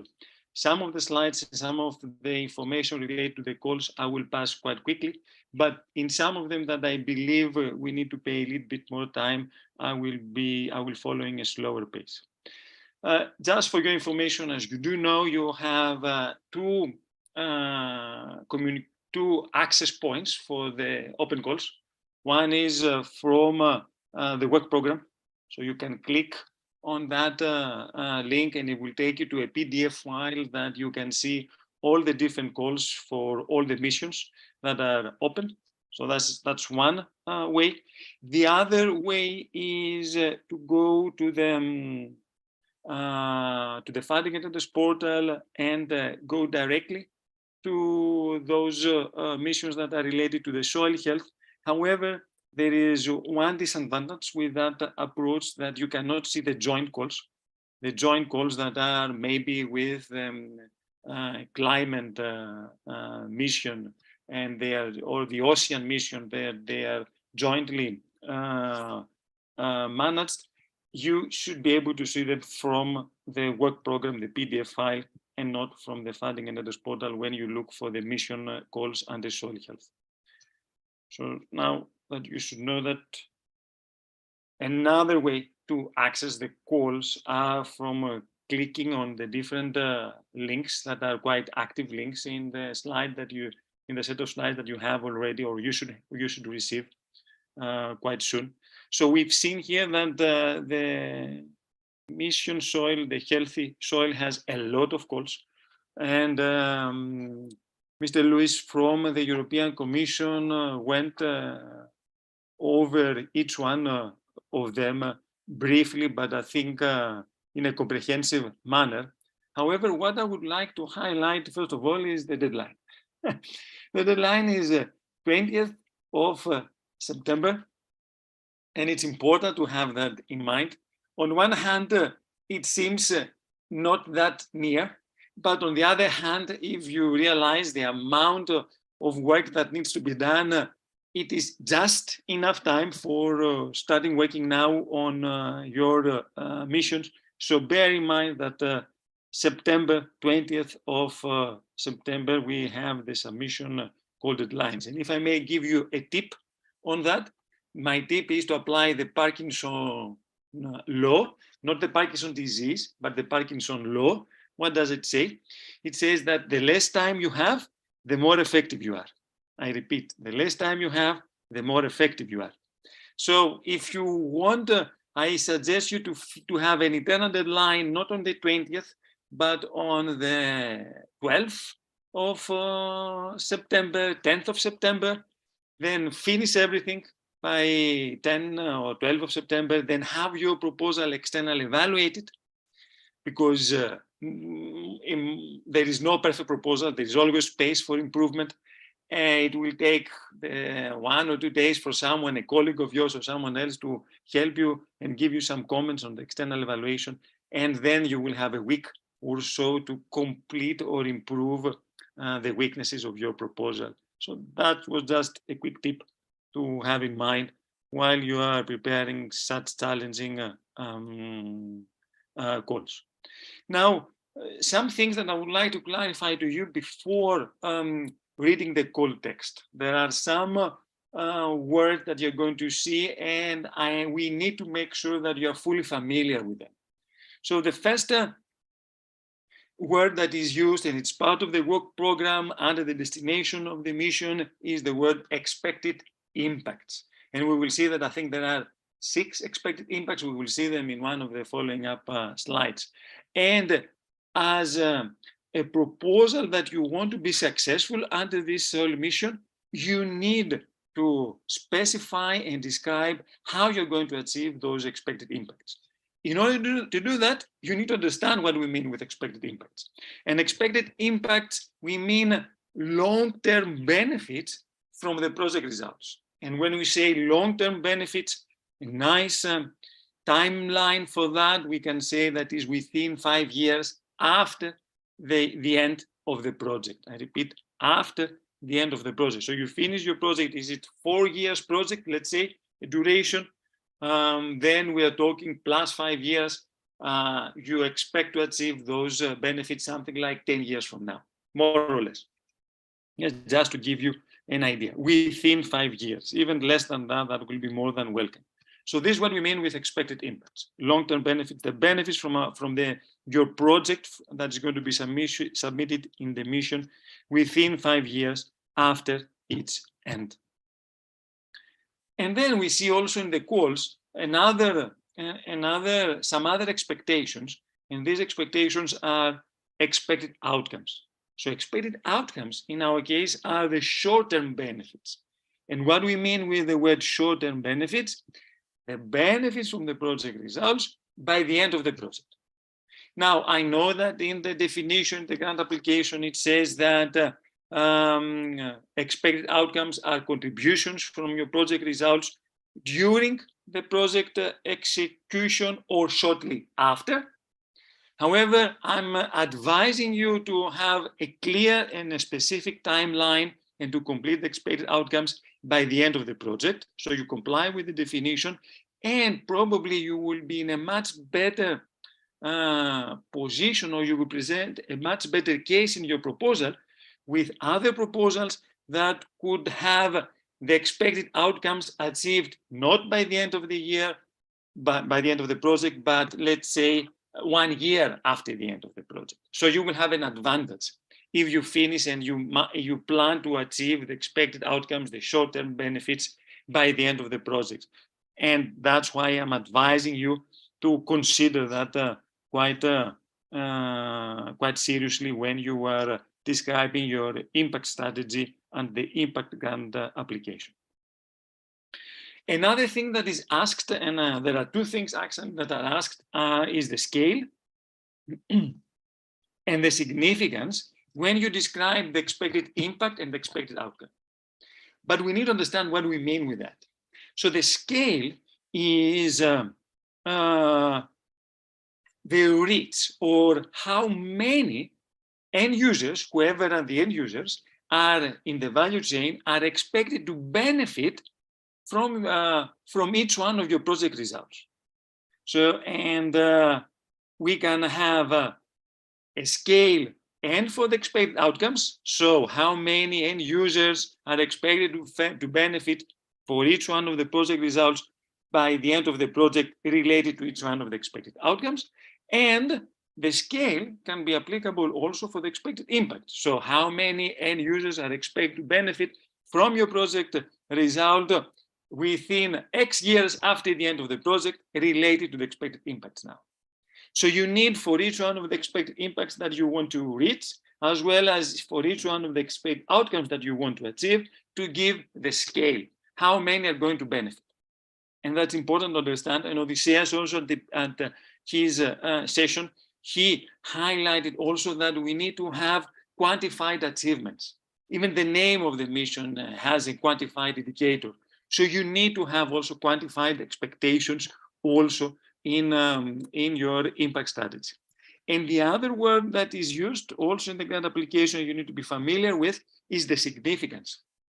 So scale is how many are going to benefit per target group for each one of the project results, and significance is how much they are going to benefit.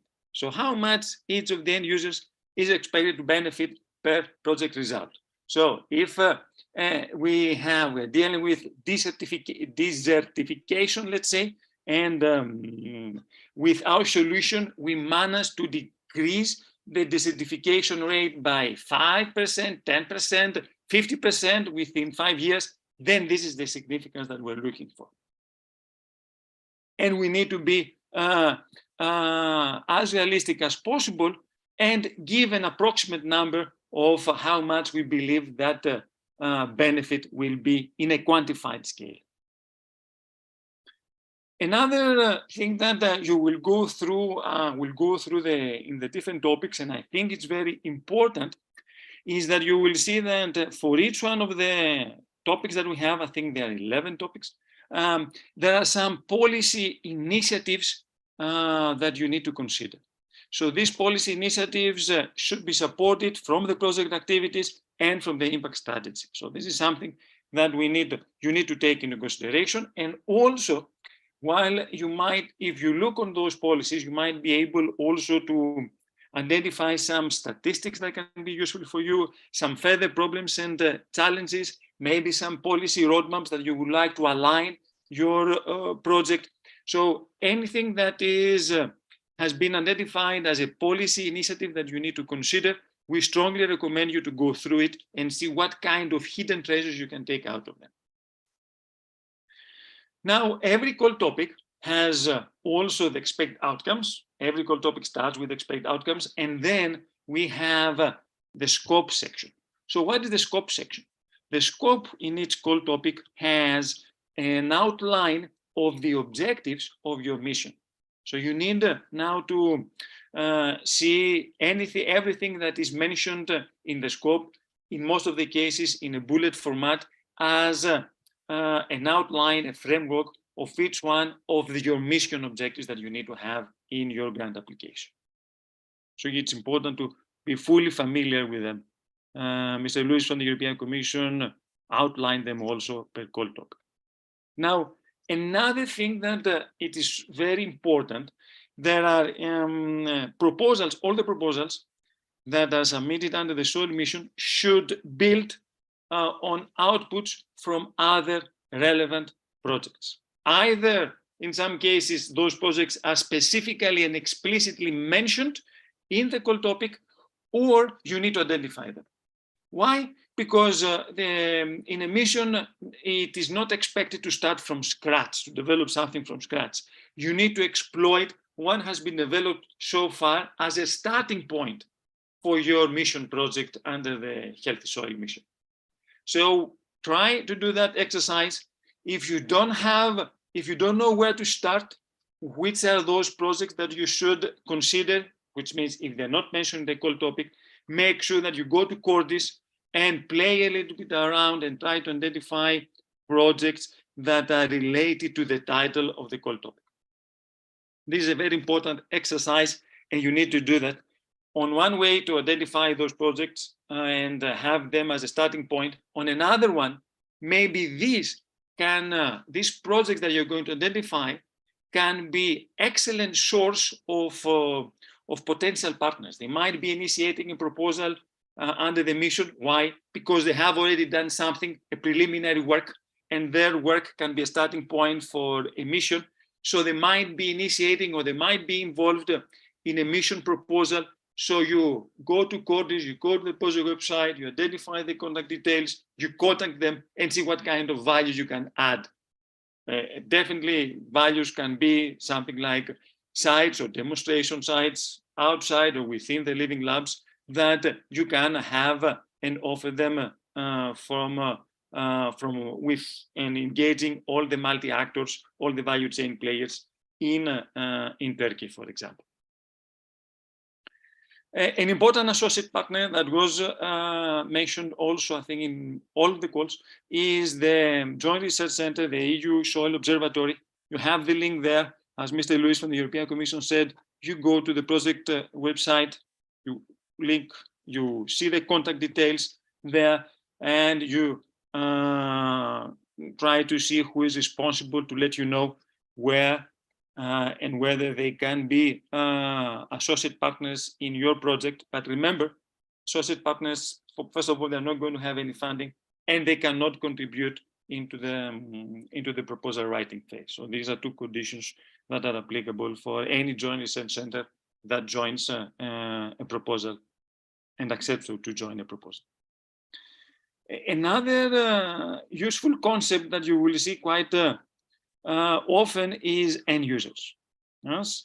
So end users in the soil mission call can be researchers, can be farmers, can be foresters, and representatives of their professional bodies, land managers, land owners, spatial planners, food and bioeconomy business, consumer associations and communities, educators, cultural creative industries in some cases, citizen civil society organizations, and decision-making and government representatives. So we have to realize that when we talk for such a broad range of end users, we need to produce results that those end users are interested to use.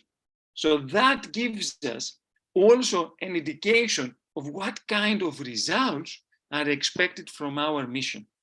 So we expect to have solutions and we expect to have scientific knowledge for researchers. We expect to have solutions for farmers, foresters, and landowners and land managers and spatial planners. We expect to have solutions for the civil society and their organization. We expect to have solutions also for policymakers.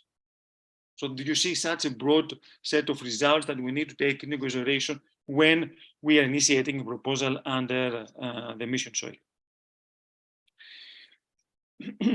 Sometimes it is not clear what we mean with land managers. So we mean farmers, foresters, urban spatial planners, and other decision makers in the domain with regard to land use and rural areas. That can be quite a useful definition because sometimes land manager is a little bit vague what it means. So the European Commission from the call topics gives you a definition that I think it's quite clear. Multi-actor, we have some multi-actor topics. You will see we have outlined and specified those that they are multi-actor topics. What does it mean? That means whenever you see a call that has been labeled as a multi-actor topic, then you need to consider all the end users above. All these ones here should be part of your consortium, either as beneficiaries or as associate partners or as external supporters, in some cases, third parties. So you need to consider that we're talking about big consortia with different types of organizations on board when we see the multi-actor specification. I'm not going to talk more on living labs and living lighthouses. They have been extensively explained, but just will highlight the word real life sites that they are in a co-creative manner. I'm using the ones that also Luis had as blue. From various sectors, experiment and test solutions. And the living lighthouses are demonstration sites, not clusters of sites, as a nice definition from Ulu was given. So they are individual sites that are using your testing and demonstrating your solution. So it can be a single farm to showcase good practices and other and the solutions that have been used for the demonstration, the training, and the communication. So these are some definitions that I want you to have in mind, because these are essential while you will be reading them and the different call topic descriptions. And here we have the long-term benefits. As you see, we have, yes, expected long-term benefits. When each one of those has to be achieved, well, they have to be achieved within, as we said, X years after the end of the project. A nice number is within 5 years after the end of the project. Another reason, and one reason for that is that 5 years is not that long, but it's not that short also. But also another formal reason is that projects that are funded by Horizon Europe, they are subject to an impact audit up to 5 years after their completion. So this is article, I think, Article 26 in the Model Grant Agreement. So this is what it says, and it gives you an idea more or less formally what that time period should be. So that's why we say within 5 years after the project end. So we have quite ambitious long-term benefits, and you need to decide which ones of them you are going to fulfill mostly. You don't have to fulfill all of them. You have to decide which ones from those expected long-term benefits are more applicable to your topic and to your solutions. And we have here the different call topics. So we have the first one, let's call it 0101, discovering the subsoil. It is a research innovation action. What does that mean? That means that the focus is on research activities, not that much on innovation activities, so not that much on integrating testing and demonstration, no, but mainly on lower levels of technological maturity, designing solutions, developing solutions, validating solutions, maybe some lab experiments also taking place of your solution. So this is what we're looking for in a RIA action. So 2 projects are expected to be funded on that. Keep on moving my tool. So projects to be funded with 6 million euro per project. All the short-term benefits that are mentioned, the expected outcomes in the call, have to be addressed. You need to show how you're going to achieve them in your impact strategy. And actually, all 7 scope objectives, the ones that are the objectives that are in the scope, should be implemented, all of them, if you want to be successful. The policies to consider, you have here the different links.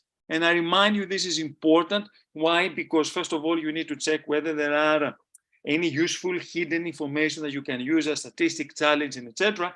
But also, and most importantly, because your mission should support those policies. So you should know what these are about, and you need to show in your proposal, mainly in the impact section, how you're going to support each one of those different policies. You have the links there. You have, as you can realize, you have a lot of studying to do. The important definition for that, discovering the subsoil, is that refers to the horizon immediately below the topsoil. So something that is after 10 to 30 centimeters depth can be considered subsoil. This is the definition that is already in the call topic. And again, as I said, it is wise to involve the Joint Research Center of the Soil Observatory as an associate partner in your mission proposal. And there are, for further details, you can look also the contact person from the European Commission, Mr. Orwin Jones, I think personally, any mission initiative, any mission proposal initiative should try to connect with the people from the European Commission and see whether they can have any feedback or not. Whether you're going to receive feedback from them, it's something that we don't know, but what we should recommend you is to try to connect with them and see whether you can get some further information regarding your mission proposal. Similarly, for 0102, soil pollution processes modeling and inclusion in advanced digital decision support tools.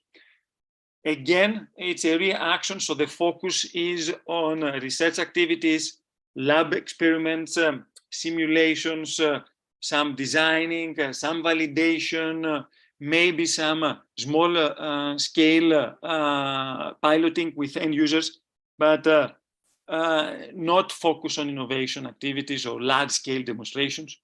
The funding is per project is 7 million euros. We expect 2 projects to be funded on that. All 4 expected outcomes should be addressed again, and all the scope objectives, which are 5 in this core topic, should be implemented. You need to show that in the scope. You need to show in your excellence how you're going to address them. You see some policies, make sure that you have thorough reading on them and show how your impact strategy of your mission is going to support them. Again, you're strongly recommended to include the EU Soil Observatory as a partner. Some other important considerations that we have is that for this call, any data and tools that are going to be developed can be used from the Destination Earth initiative. So this is something that you need to consider also in your methodology. And of course, to ensure that in your excellence section and in the implementation that there is interoperability between some existing databases and how these are going to be integrated with the Destination Earth and the EU Soil Observatory databases. And again, the contact person from the European Commission that you can try to contact is Mr. Orwin Jones. 0103, on-site digital technology to monitor nutrition and chemical or biological stressors in soil and plants with relevance for food safety and nutrition. This is important, I think, this word food safety and nutrition. This is an innovation action. So what does that mean? Innovation action means that the focus now is on demonstration. So that means that we expect to have in this project demonstrations with a big number of end users. And we should not give that much focus on activities related to the lab experiments, lab simulation. We now go and test and demonstrate our solution in the intended environment. This is where we need to give focus. Again, we have 6 million euros per project funding, and 2 projects are expected to be financially supported. There are 2 expected outcomes there that have to be addressed, and all 2 have to be fully considered and show how you're going to achieve those short-term benefits by the end of the project. And all 5 objectives that are mentioned in the scope should be implemented with your excellence approach and elaboration. These are some policies that you need to consider. Some further reading here. Make sure that you study them thoroughly. You see what kind of information you can use, but also to show how you're going to support each one of those policies. Again, the Joint Research Center could be an associate partner. Some other important considerations, you should use Copernicus and Galileo or the EGNOS if you use satellite-based Earth observation. And the TRL here, by the end of the project, is quite high, 7 or 8. And let me remind you what 7 means and what 8 means.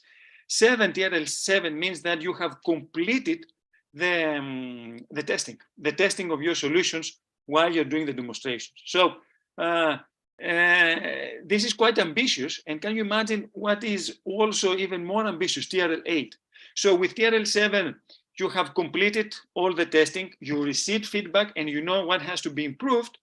And in TRL 8, you have, based on the feedback that you receive from the testing, there is no more testing, you take that feedback and you fine tune and you finalize a complete solution.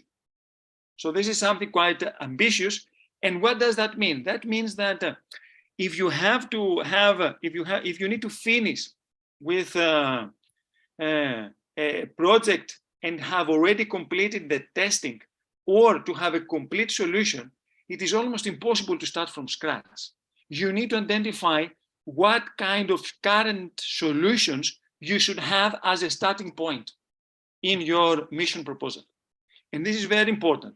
So try to see which projects those should be as starting points, because it's impossible to start from scratch and end up by TRL 7 or 8. So identify those. And as I said, this could be interesting. If you go to Cordis and you identify those projects, then it can be, there are many chances that these projects that have already been recently completed, or they have solutions that they could be used as starting point, they should be already involved in a mission proposal. So you can contact them and see whether they are interested to invite you, if you can arrange also a demonstration in a demonstration site in Turkey with a solution that's going to be developed from the project. And here the contact person from the European Commission is Mr. Giuseppe Pellegrino. As I said, you're more than welcome to contact him and see whether they can provide you some further information. Next one, 0104. And this is innovations to prevent and combat desertification. And the type of action here is innovation action. What does that mean? That means that we expect to have, by the end of the project, large-scale demonstrations. So not that much focus on experimental in the lab or experimental activities. We want now to have large-scale demonstrations. The budget per project is the funding per project is 7 million euros, and we expect 2 projects to be funded. And that goal has 4 short-term benefits that you need to address all of them by the end of the project.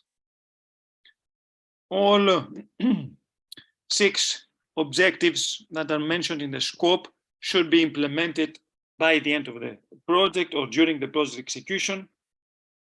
And again, we have some policies that you need to show how your project is going to support them and be fully aligned with them.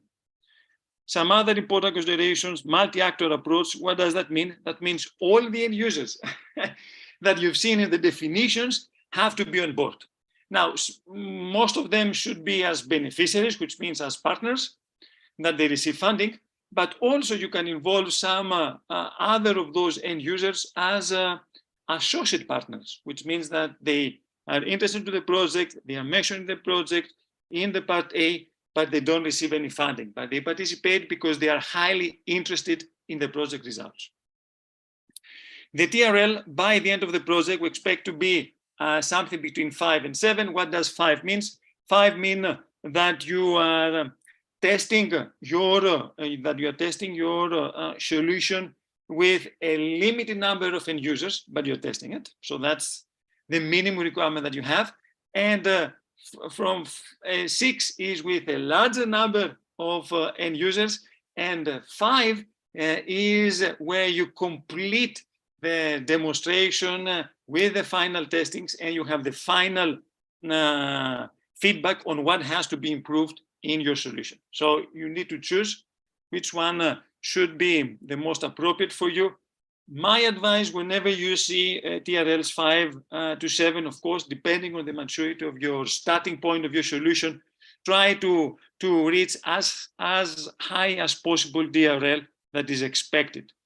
Because why? Because in many cases, if there are 2 projects, 2 missions, and the solutions in one mission, they aim to finish at TRL 5, but the solutions in another mission proposal under the same call topic, they reach TRL 7, then that second proposal might have an advantage with respect to the other proposal.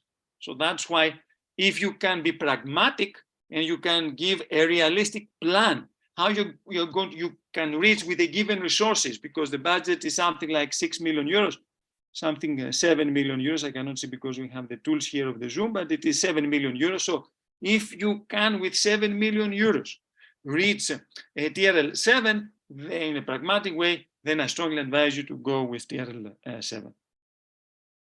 Also interesting because Turkey is part of the PRIMA program. They expect collaboration, especially with the PRIMA program and initiatives there, as well as the New Life Drylands project. That's okay. And also they expect to have international cooperation, and especially with non-EU Mediterranean countries.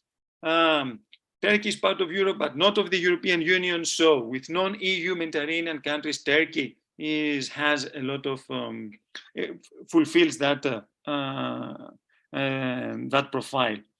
And since it is encouraged, I think that should be definitely a call that you could consider, as long as you have pilot sites that are suffering from desertification. And the contact person from the EC is Mr. Leo Meyer, that you're more than welcome to contact them. Okay, I think we have time, so I will go on with the same pace and see what else we have.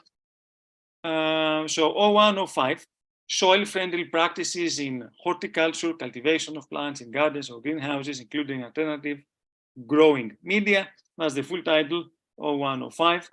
What we have here is, again, focus on innovation. It's an innovation action. So higher TRL levels, we need to have at least some demonstration with end users of our solution. The funding proposal is 6.5 million, and we expect to have 2 missions funded under this core topic. All the short-term benefits from that core topic should be addressed, and similarly, all the 6 objectives should be implemented during the project execution of the project.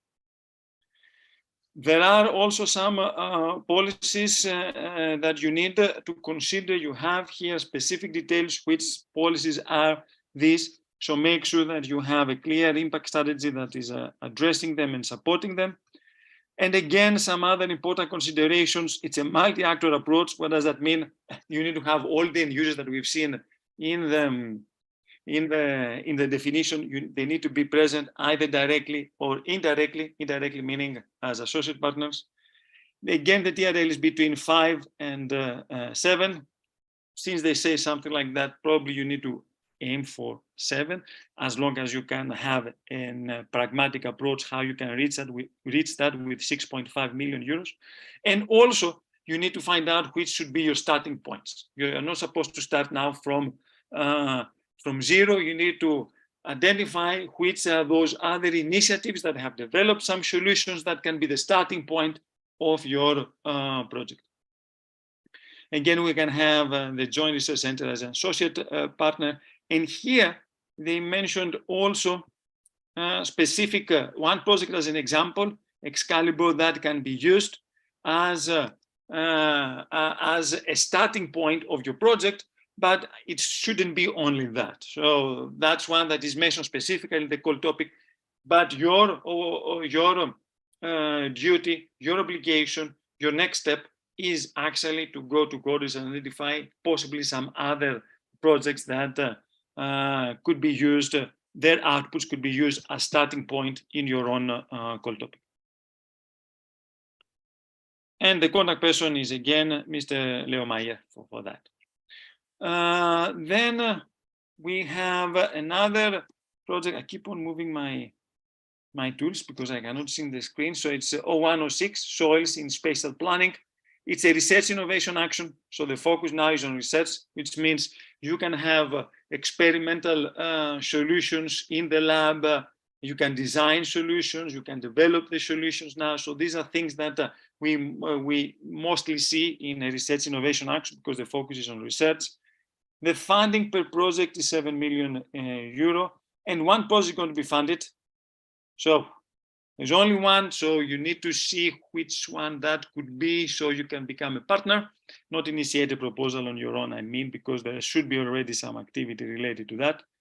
All the short-term, all the 4 short-term benefits should be addressed by the end of the project, and the 6 scope objectives that are mentioned in the scope should be achieved, should be implemented during the project execution.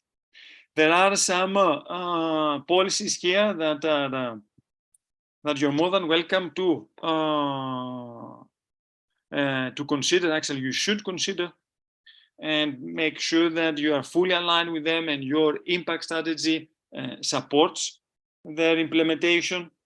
And also some other important considerations is that here the project, the funded projects are looking for synergies that are integrating soil planning practices with the management of other resources such as water. So it's important to have that.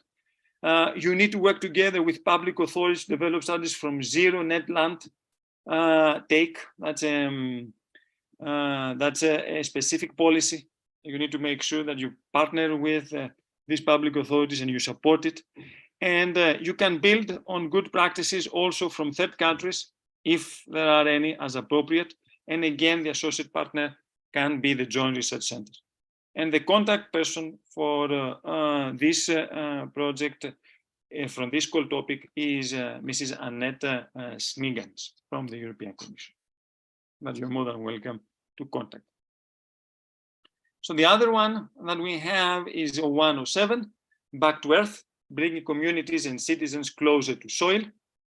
So for that, the type of action that we have here is a coordination support action, which means, as Mr. Luis from the European Commission said, is mainly dissemination, exploitation activities of solutions that are in specific thematic. Our thematic here is anything that will bring the communities and citizens to understand the value of the soil, and any campaigns Back to Earth is what they're looking for. It's a big project for bringing citizens to closer to the soil mission and making them understanding the value of the soil and how we can protect it. So this is 6 million euros. One project is going to be funded, and all its 4 short-term benefits should be achieved by the end of the project, and all the objectives that are mentioned in the scope, all 5 of them, should be implemented and executed during the project duration of the project. All the policy initiatives that we need to consider, how the links have already been provided before, but they are mentioned here, and you have, and some other important factors that is useful to have under consideration is that international organizations with headquarters in our member states, they can participate as partners. This is something that as a common practice is not allowed, but here exceptionally it is allowed. So UNESCO, for example, as an international organization dealing with education and culture, can participate in the project and they can receive funding. So make sure that you have, if you are on board with such a project, make sure that UNESCO is member of the consortium, so you can either with funding or without funding, because they are a key player. Also, legal entities established in non-associated third countries may exceptionally participate in this coordination support action. So that can be useful. We can talk about a campaign that so you can have even partners from countries like Canada, for example, or even China participating. A must, you need to have a multi-actor approach. All the value chain players that we've seen as end users should be on board. And you need to consider also social science and humanities, how society can accept your messages. This is important. This is what it means here. You need to give attention to that. There is also financial support to third parties. So they can, parties that are not part of the core consortium, they can participate with some funding, which is maximum up to 150 €1,000 per third party, but in total not to exceed 40% of the €6 million. So that makes it something approximately to €2.54 million. Okay. Another thing that is interesting is that you need to collaborate with projects that have been funded from the previous mission soil call 0206. Of course, you're not supposed to use the project results yet because they haven't been developed, but to collaborate with them and see what kind of synergies you can exploit, and also activate municipalities and regional authorities to under this call, how they can be active. Also, there's another call that you should establish synergies, which is 0107 from last year, where it was to foster soil education across society. We're educating different society groups about the value of the soil. So you're more than welcome to explore synergies and see probably some joint campaigns on that. And also you can check any related projects from another program, Creative Europe, which supports creativity and culture in across Europe. So that's Creative Europe. It's a program that you need to see whether there are some projects that you should establish some synergies with. And the contact person is Mrs. Ariana Pasa on that call topic. Okay, the next one, 0108, is co-creating solutions for soil. So this is a research innovation action. So that means we have research activities, experiments, in activities in the lab. We might have also some design. We might have some validation, integration, and maybe some small scale testing with end users. The funding per project is €12 million, and we have 3 projects to be funded. Already we talked about that, so that's something interesting as a call. You don't need to have a starting solution as you need to have for innovation action, but you need to see how you can deploy and design your living labs, and how the solutions that will be designed and developed will be used in those living labs. So you need you don't need to start with a specific output from another project. All 5 short-term benefits should be addressed, as well as all the 8 scope objectives. And there are specific policies that through your implementation strategy, you need to make sure that you are fulfilling them, you are addressing them. And some other important considerations, it's a multi-actor approach. That means you need to have all the end users that we've seen on board. Also, there is the possibility to give support to, not to the core partners, but also to someone that is outside the core partnership. It's called third party, and maximum €2,000 to €200,000, sorry. Another thing that is interesting here is that you need to exploit the services of some ongoing projects. So we've seen the Nations project and how you can exploit one, but we have also the prep soil, the services of prep soil and of NBS soil, as well as the future support structure that you can have. Impact with networks at the local level. Yes, you need to interact with networks active at the local level. So in that case, you need to collaborate also with the AgriOc platform. Again, the Joint Research Center can be an associate partner. And the focus can be not only for conventional farm products, but also for organic ones. And the contact person for that is, again, Mrs. Paola Eulalio. And the 0109, which is carbon farming in living labs. So the type of action, again, here is research innovation action. You can start, you don't need to have as a starting point an existing solution. You should develop it through your research activities within the context of those projects. 12 million euros is the budget, one project to be funded. In the one before we had 3.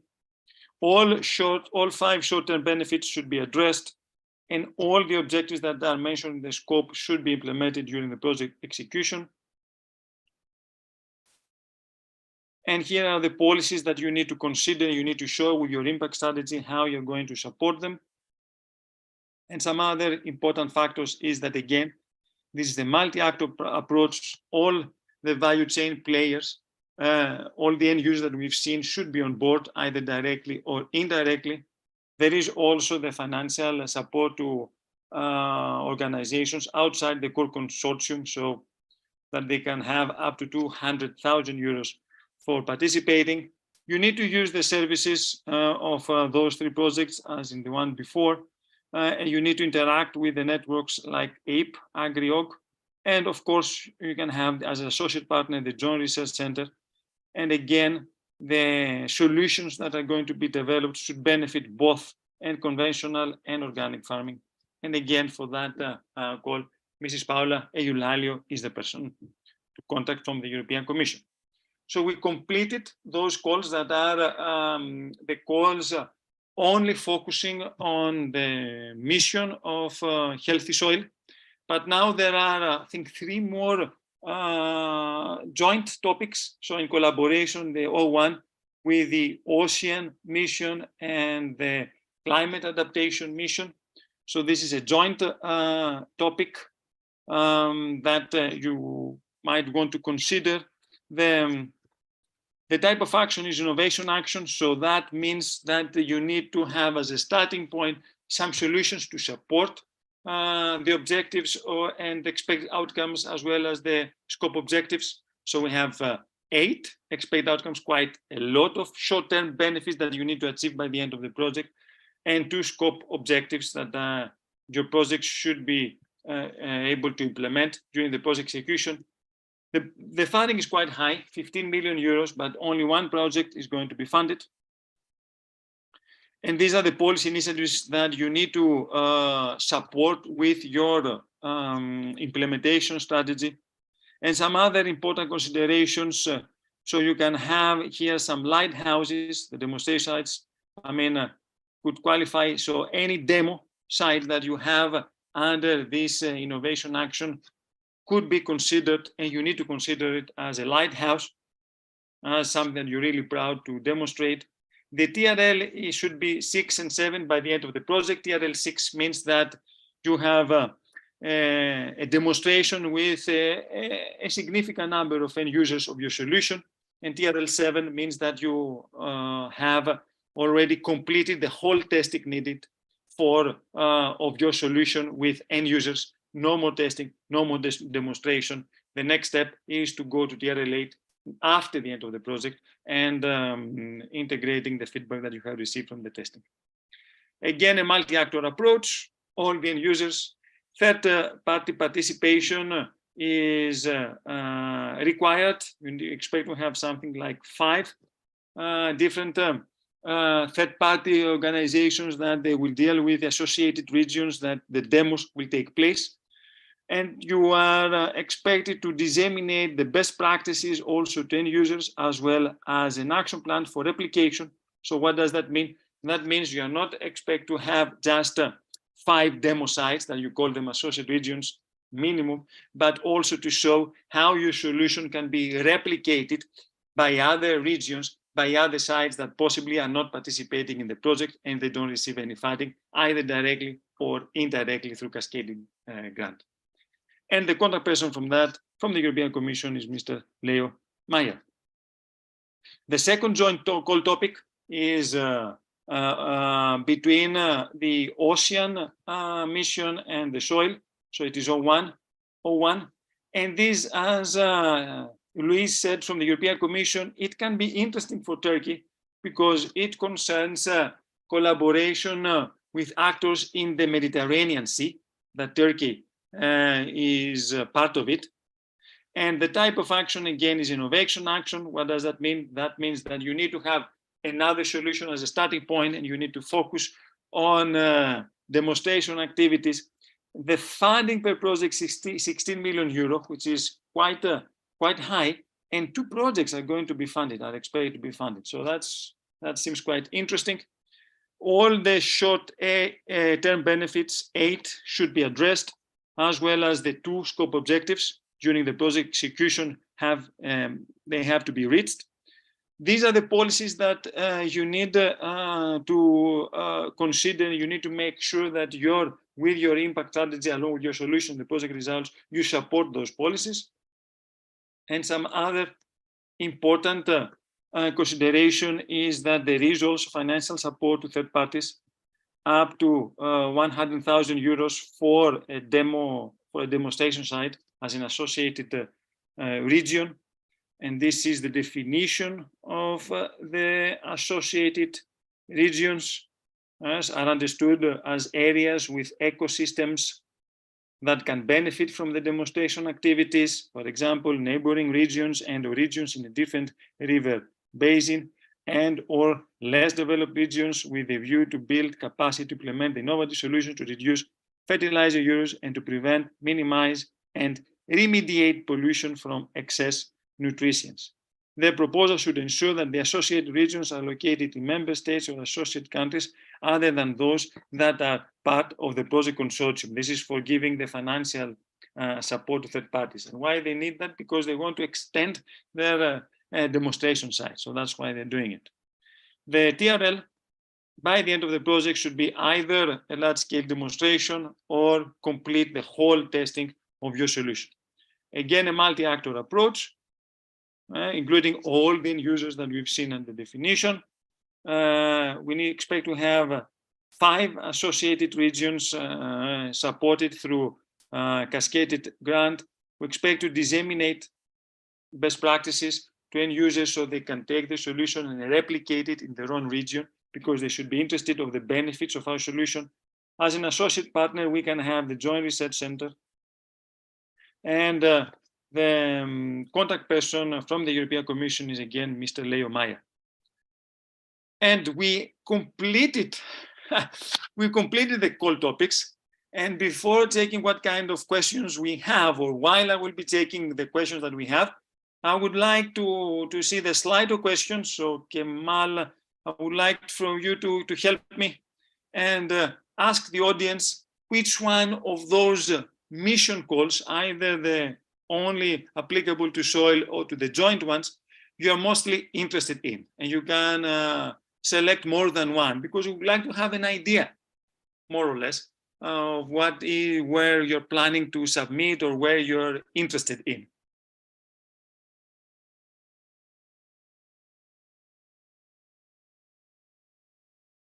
So thank you, Kemal, for that. So this is the Slido code that you have. Go to slido.com and put the soil deal keyword, or use the QR code and try to answer. We are something like around 70 participants. So it will be nice to see what is your interest. And we're almost done. So no more exhaustion from your side. So thank you, Samuel. I've selected all of them, but let's see. Okay. Thank you for being interactive. So this is your part to see some reaction from your side, apart from asking questions, of course. And while you're doing it, please do it. I will be reading some of the questions to see whether they're applicable for me. Okay. And let's see.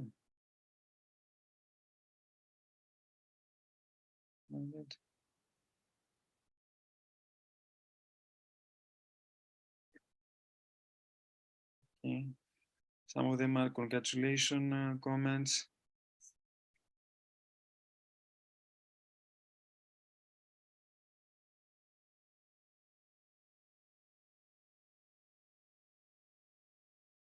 Okay, while you're doing that, there was one question from Sevins and Gore.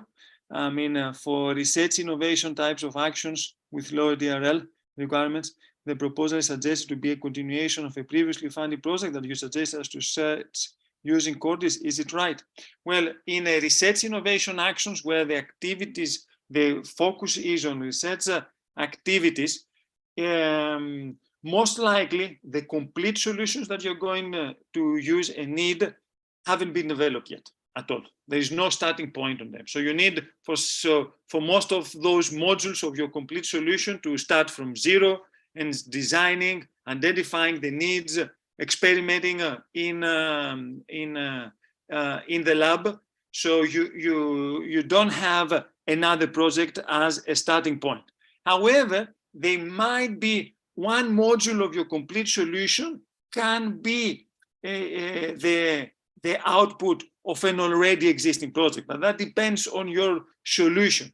As a rule of thumb, I suggest you to go through and see whether there are any related solutions even to your RIA project under the topic that you are submitting. And if you see that there is some benefits if you integrate that solution into your project, please do so. But don't expect that all your solution will be based on outputs from some other projects that have already been funded. Most of your solution in a RIA project will be developed more or less from scratch. Sevins also asked, will it be suggested to participate in multiple calls if at all possible, or would you suggest to submit only one proposal? Actually, I suggest you to, if you are feeling comfortable to initiate one proposal, please go forward with it. And you're more than welcome to do so as a coordinator, if you have already been working. However, my advice is to identify based on your expertise, what kind of, if it is any action, what kind of demonstration sites you can support, or if it is a living lab, whether you can deploy a living lab in Turkey as part of a larger mission project. I'm not advising you to lead, if you haven't been working quite significantly already, to initiate a mission proposal now. So having said that, my advice is to offer your expertise and regional demonstration sites in Turkey in more than one call topic if you believe that you can do that. So I hope I answered that question to you, Vince. If not, please let me know. Another one from Belkis. Is it possible for us to receive proposals for project partnership through the meeting? To receive proposal for project partnership through the meeting? If you mean this event now, I don't know if you mean this meeting, we've presented the nation's collaboration platform. So this is the one that you should use for finding partners or potential proposals to join for the Living Lab. If it is something else, because I don't understand your question, please let me know. Another one, does the Living Labs and Lighthouses concept use soil and plant measurements analysis, digital techniques, or rapid measurement techniques, qualitative analysis, kit sensors? Well, it is up to you. I think there is no restriction on how you believe is the best approach. And there is, I think this is up to the Living Labs to decide what kind of measurement techniques they're going to use. So you don't have to worry on that. All of them should be available, as long as you clarify why this is the most appropriate one. Okay, so Vince, you're welcome on that. Perfect.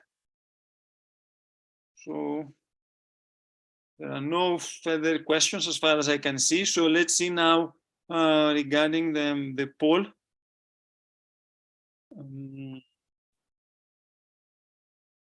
Which one seems to be the most popular one? I see that 018, the Living Labs, and 011, the joint call in the Mediterranean Sea Basin, are the most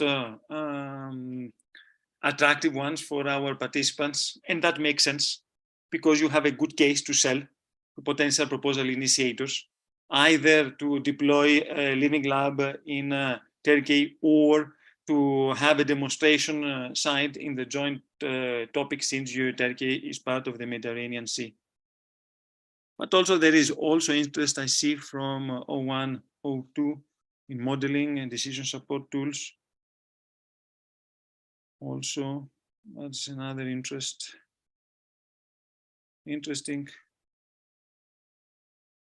Okay, so it's quite wide, the interest as far as I can see. No, even though we have a lot of calls, 11. However, what I can see from, and what I can say is that your aim now is most likely not to initiate a mission proposal yourselves, but to identify who else might be initiating a proposal and suggest a demonstration site from your behalf to deploy with a full value chain players, with the whole end users. So if you can engage and have all these multi-actors that are mentioned in the call topic at a regional level, and you believe that you can have a successful either living lab or a lighthouse or another demonstration site, please use that asset and contact your potential contacts either through the nations or through Cordis, that they have some other projects that can be used as starting point. Okay, so I think that reaches the end of my presentation. There is just congratulations, what you need to do. I think there are, sorry, I think I have, if I may share the slides. I know that we have a little bit of time, but allow me to share the last screens, because this is what you need to do further on from here. This is the next steps. And I think it's important for people to realize what you need to do after you finish this training. My advice and our advice is to check Cordis, as we said, for directly or indirectly linked projects to the code that you're targeting.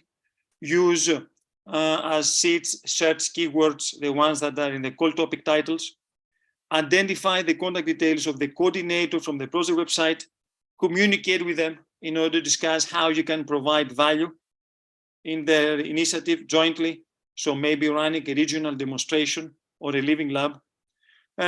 You can contact the project officer for any possible additional information, either you or the coordinator of the mission, and some other possible channels that you can check whether there is, to find out whether there are any other proposal initiatives under the soil mission, is to check some related partnerships that are, these European partnerships. I know that there were trainings also on that, and see whether you can have a person or you're a member to those partnerships, and see from the working groups and etc. who else is preparing or initiating a proposal under mission, and contact them and see whether you can partner and add value.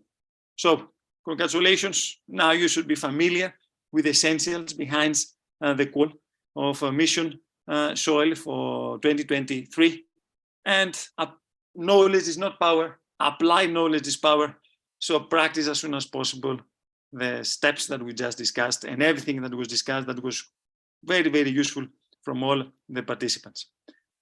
Okay, I give now the floor for closing notes, either to Odysseas or to Chinar. I don't know who else would like to have a closing note. Before closing, I have a tiny comment I would say regarding the living labs. By the way, the slide results are very much in line with my perceptions and the people calling me about the topics. The favorite topic is really about the living labs when they call me. So they are in line with my experience too. My comment regarding the living labs, we had many questions on that. People are not sure how to implement or how to create the project part of the living labs, because they have to find similar challenges in different EU countries. I would suggest to check some websites. First one is Prep Soil Project. They are trying to. It's an already funded EU project in framework programs dealing with soil, trying to map the challenges of the soils in different EU member states, and they are categorizing these soils according to the challenges. So it might be a good starting point to check in order to find, for example, what is the problem in the southern region of Italy, Italian soils, for instance. So that's important. Another thing about prep soil is they are also spotting the living labs in different parts of the EU. And if you believe that you're already working in a living lab concept, not funded by the European Union, but in general, in a living lab concept, you can register there, fill in some documents there, or answer some questions, and your living lab can also be accessible in that website. So this is another one. And the last recommendation is on EJP Soil, European Joint Programming on Soils, which is a really large project in a previous framework program. And Turkey is also part of that project.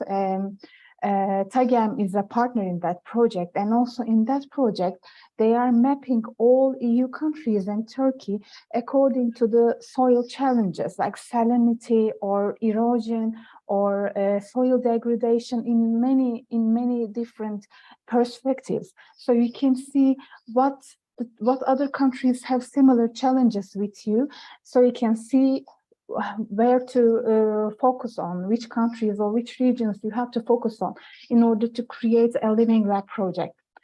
That was my comments. I would like to thank you very, very much for all your efforts, and the information you have provided was very useful for us. I'm sure audience learned a lot. Thank you very much once again for all.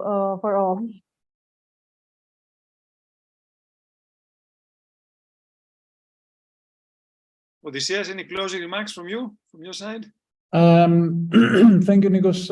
I think it was a very useful event. I hope that our participants gained a lot and got a good understanding of at least where to start, how to look for partners, how to look for challenges, how to look for projects, how to get involved in this. As Luis said, that there will be more calls, of course, but this is not the last call. But I would urge participants to start working on this as early as possible, even if they are not mature enough to go as coordinators now. They should place themselves as demonstration points, as demonstration sites, and I think there is a competitive advantage for Turkey to position its participants, its organizations in this place. Thank you very much.